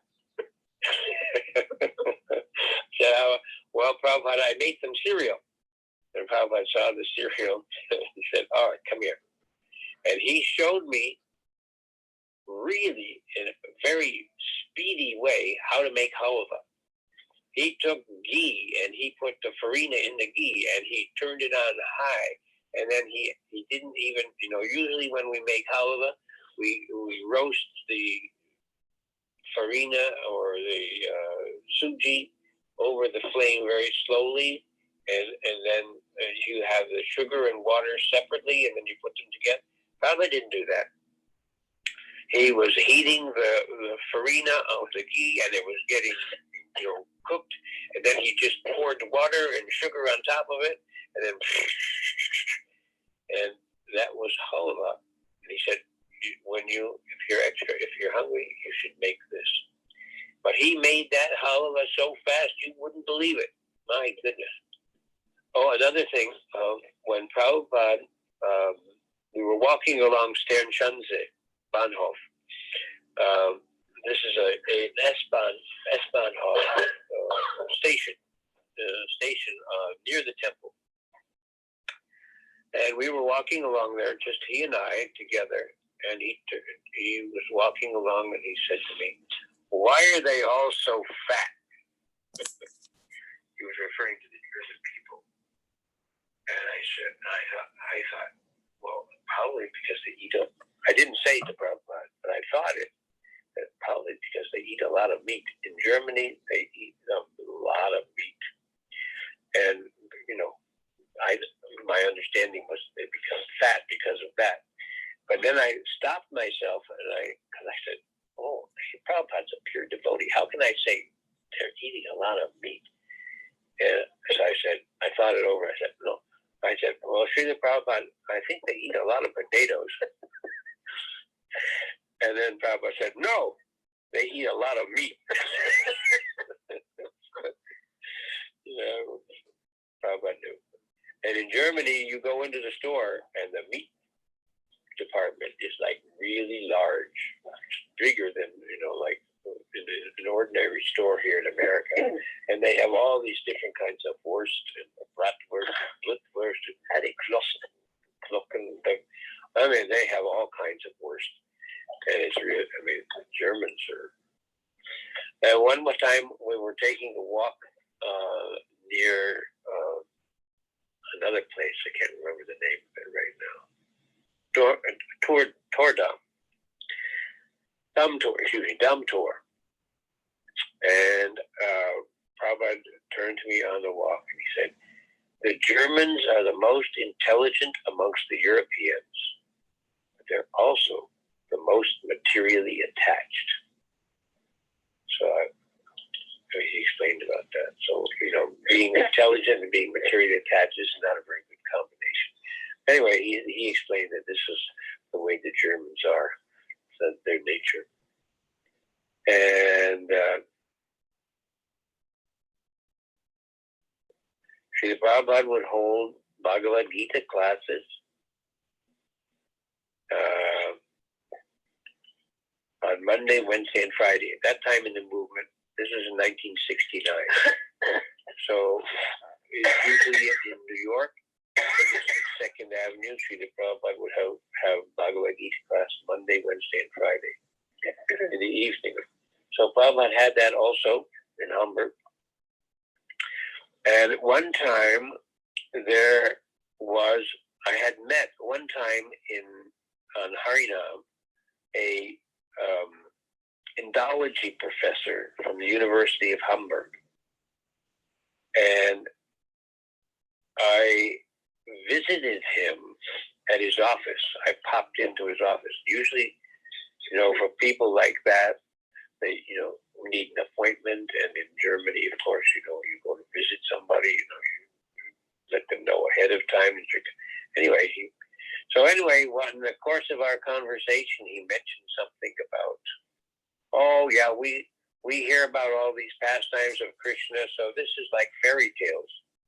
So this is, Prabhupada mentioned, this is how people think about Krishna's pastimes. So anyway, this particular professor one time showed up at a Bhagavad Gita class in the evening in the Hamburg Temple. Hamburg Temple was a little tiny storefront. It wasn't very big at all. And the professor came in and he was listening to Prabhupada's class, and then Prabhupada asked for questions and answered. And then the professor said something about, well, what about cosmopolitan consciousness? And Prabhupada got really heavy. And he said, how can you talk about cosmopolitan consciousness? They're killing animals out there. And that's how Prabhupada reacted to this particular professor. Eventually, Srila Prabhupada went and visited the professor, and he wasn't very accommodating to Srila Prabhupada. Anyway, that's how he was. And then a few years after that, I tried to call him up, and they told me on the end of the line that he had left his body. So I thought, oh my God, this guy, he must have offended Srila Prabhupada. His life was shortened like anything. Well, of course, it might not have been that, but you don't know. We don't know. But anyway, that was the professor who came to Bhagavad-Gita class.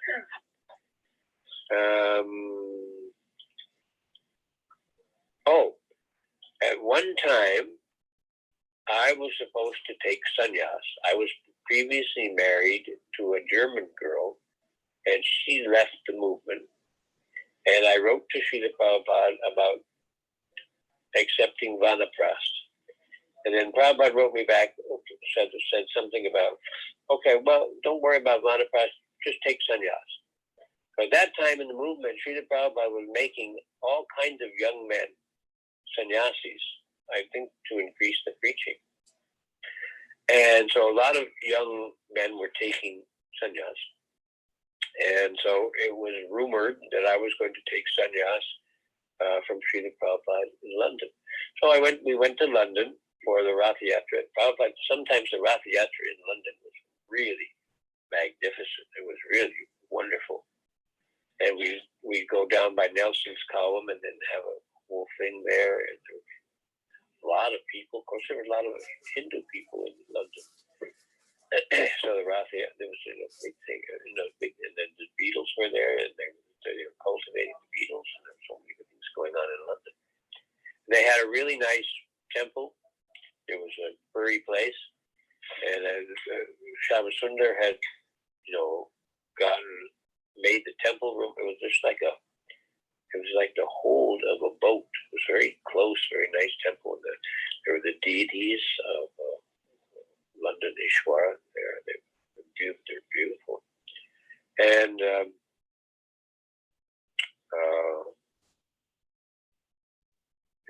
this and in London, so I went to London with the idea that, well, I was going to take sannyas from Prabhupada. And so I met Ray Bhaktinandan Swami, and Ray Bhaktinandan Swami told me, he said, you shouldn't take sannyas if you make a differentiation between male and female. And I thought about that. I don't think I'm very advanced. So anyway, then I was alone with Srila Prabhupada in his room, and it was expected, of course, that I was going to ask Prabhupada for sannyas. And I had thought about it for a couple of days, and I said to Srila Prabhupada, I don't think I'm quite ready for sannyas. And Prabhupada immediately said, sannyas is not important. Preaching is what's important. And so then I took that, and we went back to Germany and were preaching Krishna consciousness. Well, that was very instructive to me. And one time we had a Hare Krishna festival in Stockholm, Sweden. Prabhupada came for that. And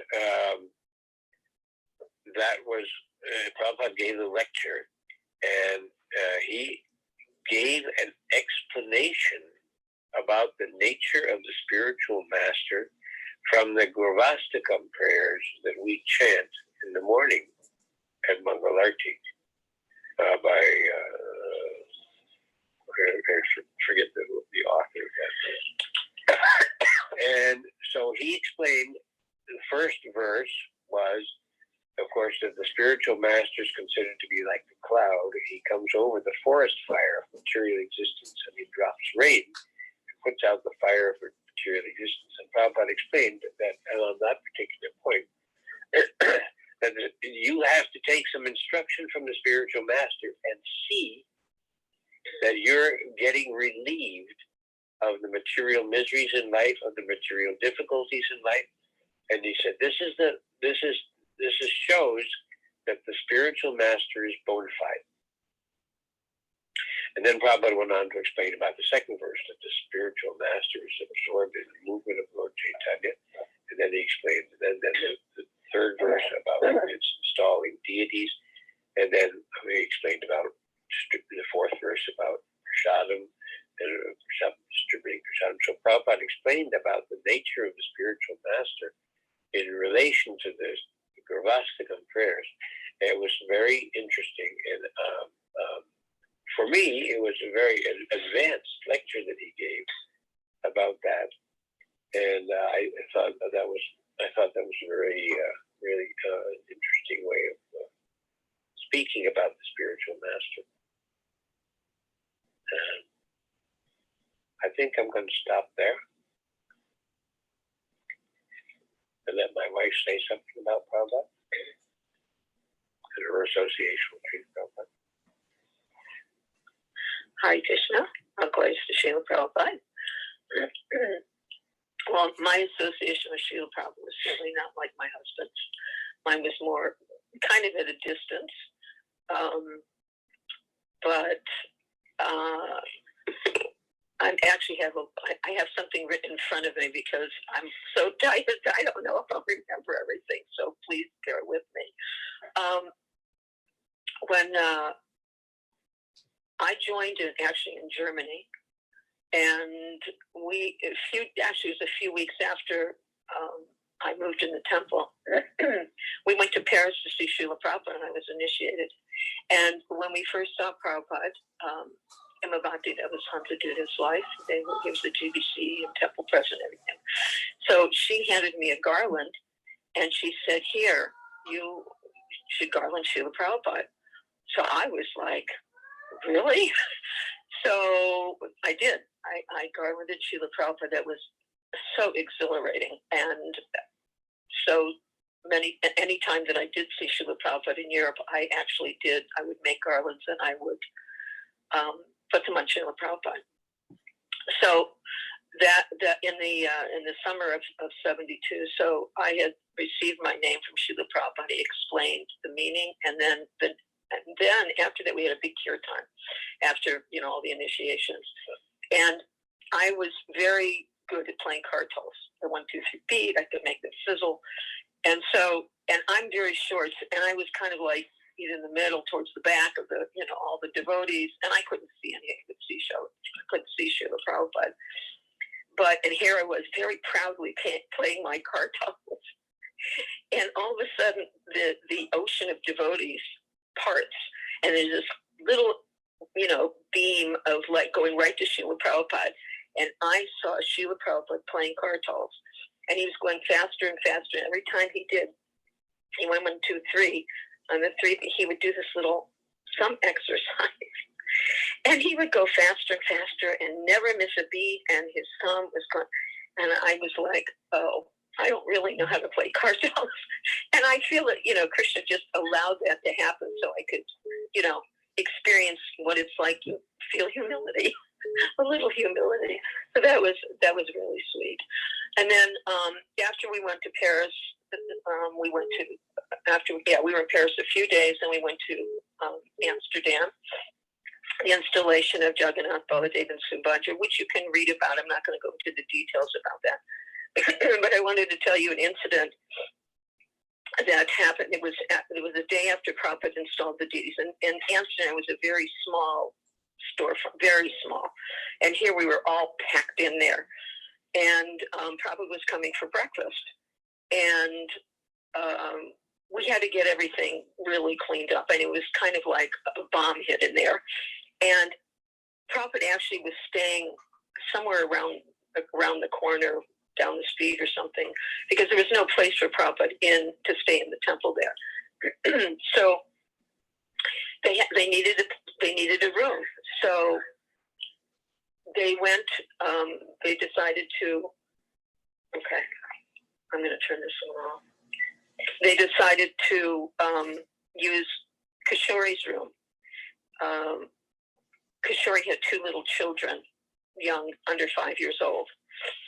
So the brahmacharis came in, and I was there helping and watching, and they took everything from her room and just dumped it into boxes and carried around the corner and put it in one of the Sankirtan vans. So the room was all cleared out, but then they had to clean it.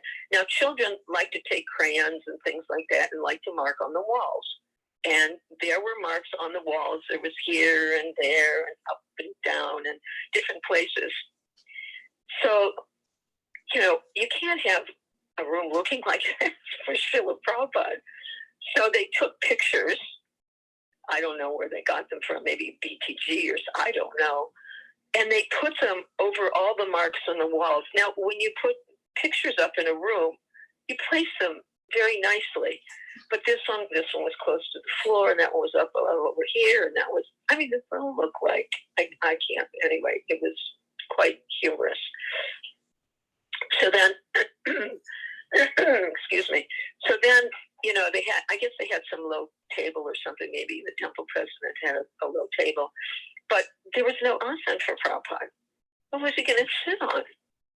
So they asked everybody to give their sleeping bag, and they piled one sleeping bag, and mine also, and they piled one sleeping bag on top of the other till they got it high enough so that it make a nice asana for Prabhupada. I assume, I hope, they covered it with some cloth, and that was Prabhupada's asana, Muchi sleeping bags. Then they didn't have a plate or bowl or spoon or anything like that for Prabhupada either. So they asked Swabi, my god sister from Australia. I remember she donated her, spoon and plate and whatnot. So Prabhupada came, and we had, flower petals, and Prabhupada took darshan of the deities, and then he went into the other, into the room that we had made for him, where he could take breakfast. And I thought, I have got to see how Prabhupada's going to react. So I actually looked through the keyhole. I couldn't resist. I had to look through the keyhole. And there was Prabhupada sitting on top of our sleeping bags, our Muchi sleeping bags. And he was just so regal, as if he were sitting on a golden throne or something, so regal, so graceful, so generous. And there he was, and he took his breakfast prasadam there. So, yeah, let me see what else. Oh, yeah, and also in this is in Paris in the summer of 73, we had gone to see Srila Prabhupada. It was for the installation of Paris Ishwar. And I just wanted to mention that the incident with the deities, this is how things were not properly taken care of and prepared for the installation in Amsterdam. And from this instance, in Paris, when Prabhupada, when the deities were being installed, Prabhupada got off his piazza-san, and he took yogurt. He kept taking yogurt and rubbing on Srimati Radharani's face. There was obviously something there. So I just wanted to say from these two instances that watching Srila Prabhupada with the deities, I learned, and has stayed with me to this day, that the deities must always be properly taken care of, and that everything has to be first class for the deities. In Amsterdam, the installation set up, the fire yagya was not very. They had used all the fruits that were supposed to be around the fire yagya. They had cut it up into a fruit salad. So Prabhupada was not pleased. There were many things that went on that you can read about. But in Paris, things were very different, very opulent. Everything was very beautifully arranged. And Prabhupada was obviously very, very pleased by this. So I could see from that Prabhupada wanted everything to be first class for the deities, and that they must always be properly taken care of. Okay, so then I'd like to go to Germany. Back to Germany and the Schloss Rettershof. If I say the word Schloss, it means the castle. It was outside of Frankfurt. This was in June or July of 74. Two things that Prabhupada said, that you must have peanuts and raisins on Ekadashi. And that was a standard in all temples. And he also said, and I'm kind of like a floweraholic. I love flowers. And he said, don't pick all the flowers, that you should leave some for beauty. And he also toured the Schloss, and he said that every room must be very clean, especially the bathroom. So we would have, we would wash our clothes Prabhupada style. We put them in a tub, and with our feet, and we'd wash them like that. And then we had a little machine called a Schleuder, which it would spin out the water from the clothes. But the bathroom floors were always wet. So Prabhupada saw that, and he said, no, the bathrooms especially the bathroom must be very, very clean. And from, just being there, where Prabhupada was there, and you just felt his presence in every room, wherever, you just always felt Prabhupada was there. He was watching over you. He was seeing what was going on. His presence was so palpable. So this is where Prabhupada recorded Krishna Meditations album, and my husband and I were walking by the one room where Prabhupada was recording, and I remember listening at the door. My husband said, "Why don't you go in?" I was so scared. I said, "No, I can't." But I was there. I was listening at the door. It was such a wonderful experience. And now, of course, I wish I had gone in. But anyway, then also one night when we were there, my husband massaged Srila Prabhupada and I, and Srila Prabhupada would not take an oil massage, not have oil massage in the evening. And so actually Prabhupada's servant at that time, he was sick, so he couldn't do it, so they had asked my husband to do it. So I was waiting up in the women's ashram. The men stayed in the men's ashram, the women stayed in the women's ashram. So I was in the women's ashram, and I was waiting like 9:30 at night, and because I told my husband, come up and, when you're finished. So he came up, and that time, and I remember I grabbed his hands, and I smelled his hands. Then I put my husband's hands on my head. And when I smelled my husband's hands from massaging Prabhupada's body, the fragrance was, I don't know, there are no words. The fragrance from Srila Prabhupada's body, and he had no oil, no nothing. This was just the fragrance from Srila Prabhupada's body. It was so wonderful. So, I don't know. I can't explain in words.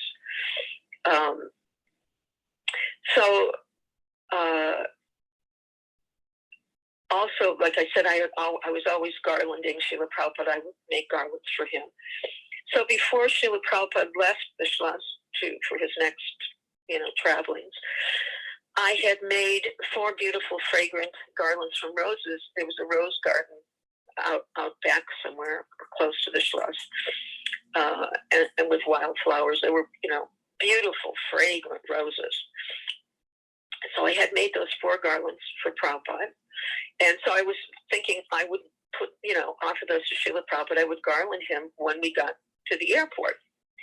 So Prabhupada was leaving, and, we didn't have cars in those days. Nobody had cars. There were a few temple vehicles, vans, Sankirtan, traveling Sankirtan. So there were some guests. So my husband and I just jumped in the car, no shoes, nothing. And I had those 4 garlands. And I was determined Prabhupada had to have those garlands.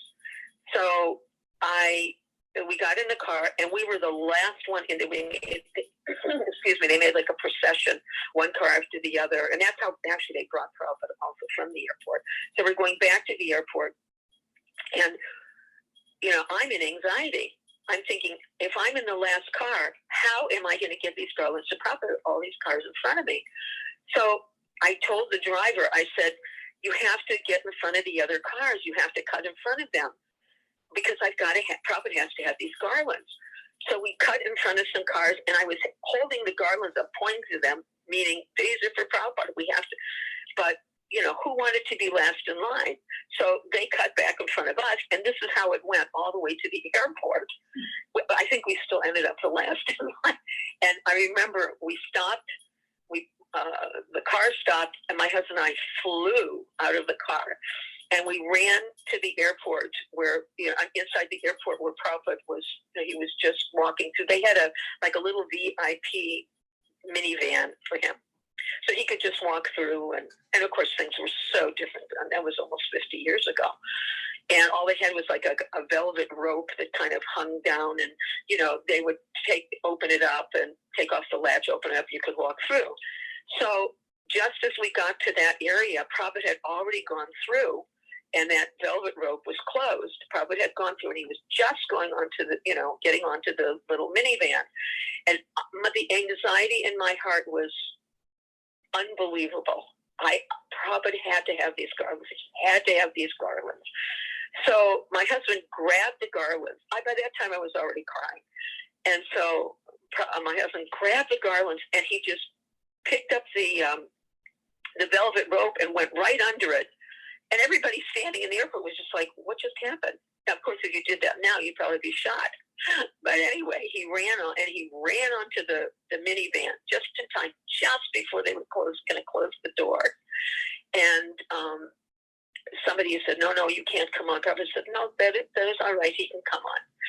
And then my husband offered those garlands to Prabhupada. I was so happy. And of course, the tears just streaming down my eyes. There's all these people in the airport wondering what's going on.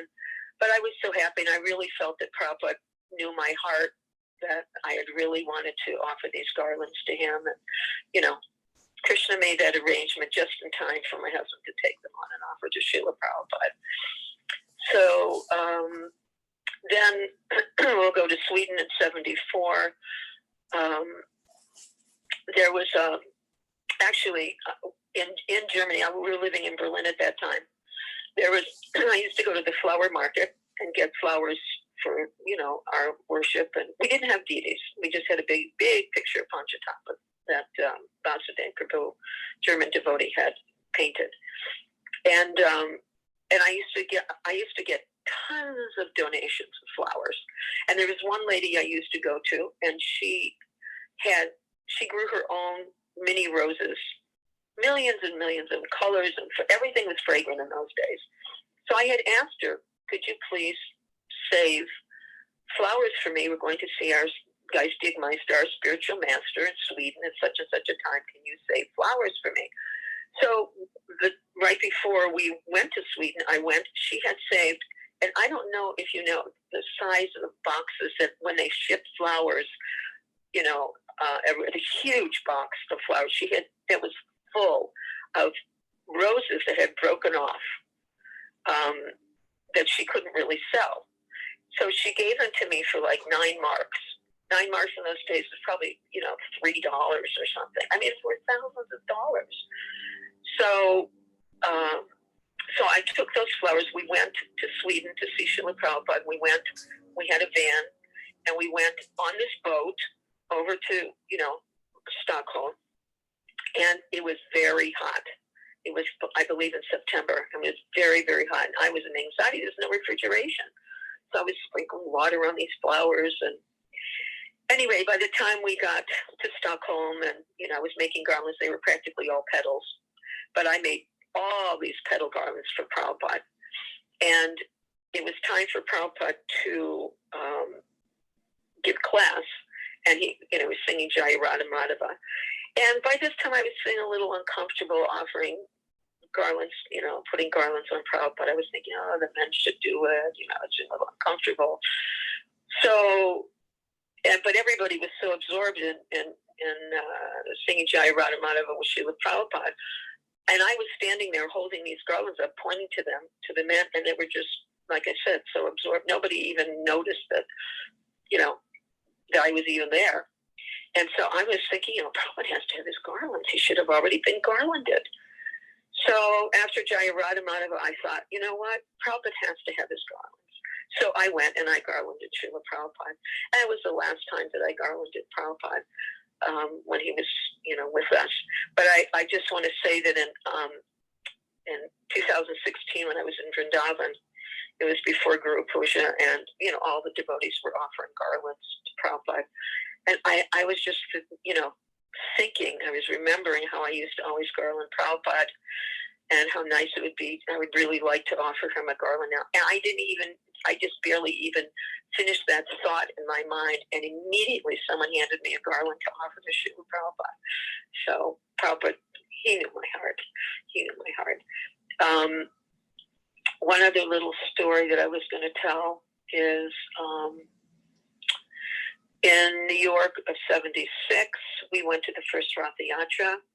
My son, Shamakunda, was not quite a year old, and he wasn't walking at that time.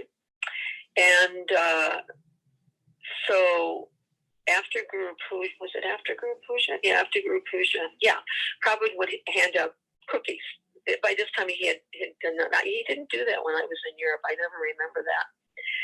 But so he was giving out cookies to everybody. So I went up and I had Shamakunda in my left, you know, up on my left arm on my chest, and he was facing Prabhupada. I went up and I got my cookie. And then Prabhupada handed a cookie to Shamakunda. So he was a little under a year.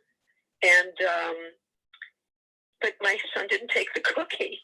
He just kept staring at Prabhupada and staring at Prabhupada. And I didn't know what to do. I was like, should I take the cookie? Should I not take? What should I do? So I just started to kind of like back off a little bit, still facing Prabhupada.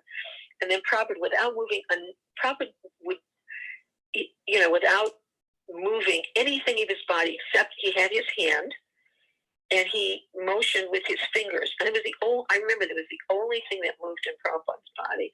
He motioned with his hands twice, his fingers twice, to come back. So I came back, and Prabhupada, again, my son was just staring at Prabhupada. And so Prabhupada took the cookie and he forced it into my son's hand, who took the cookie, and I think he was putting it to his mouth, but he was still staring at Srila Prabhupada. And I was in 17th heaven then, but I was just, and everybody went, Jai Prabhupada. And I remember just kind of floating away, you know. It was so wonderful. And I, you know, from that I thought, you know, even if we don't, you know, if we're thinking of something, we're doing something else, or we're not quite with it, or just, you know, Prabhupada will give us the mercy. He will force the mercy as he did on my son, which is really, really sweet.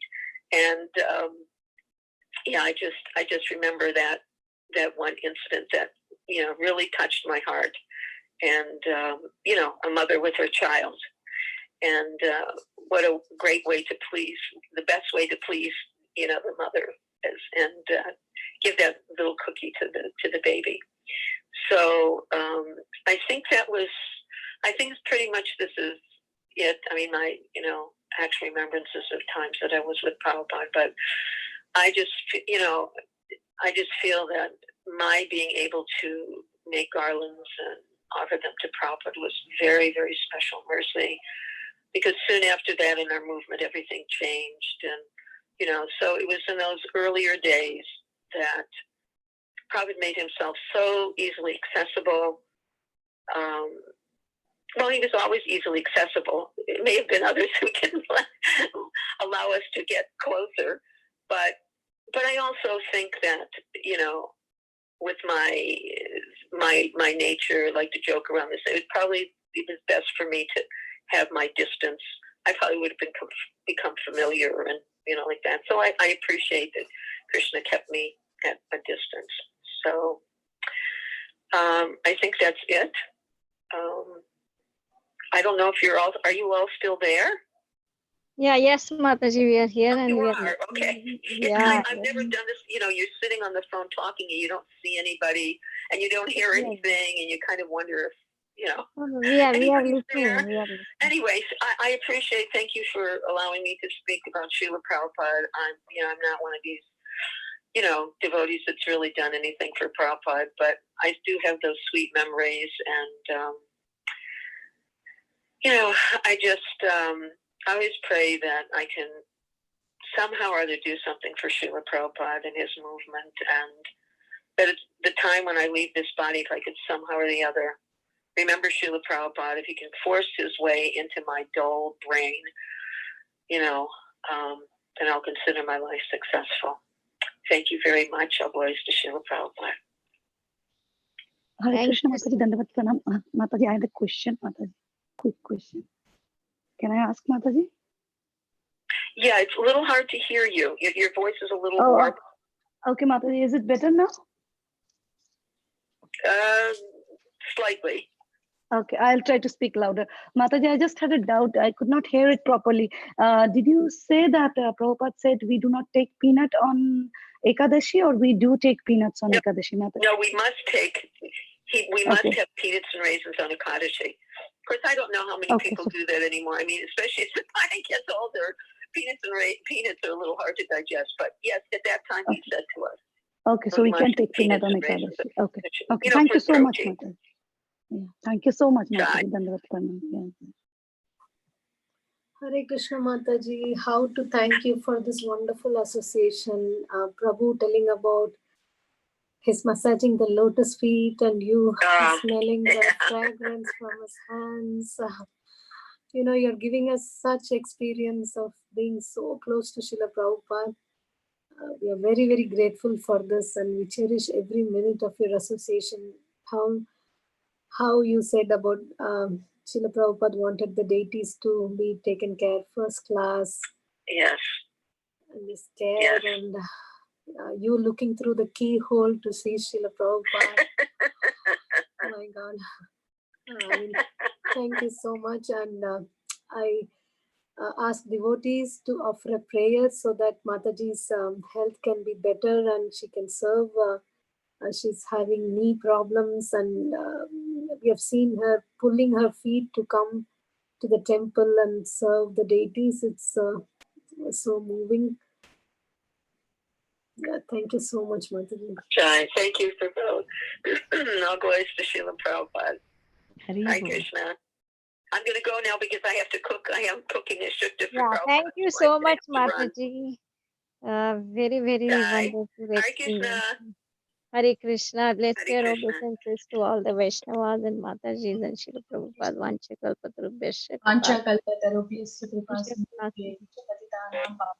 Vaishnavebhyo namo namah. Ananta Koti Vaishnava Vrinda ki Jai. Srila Prabhupada. Jai. Srila Prabhupada. Jai. Thank you, Mataji. Hare Krishna. Can we end the call, Mataji, now? Yes, Mataji.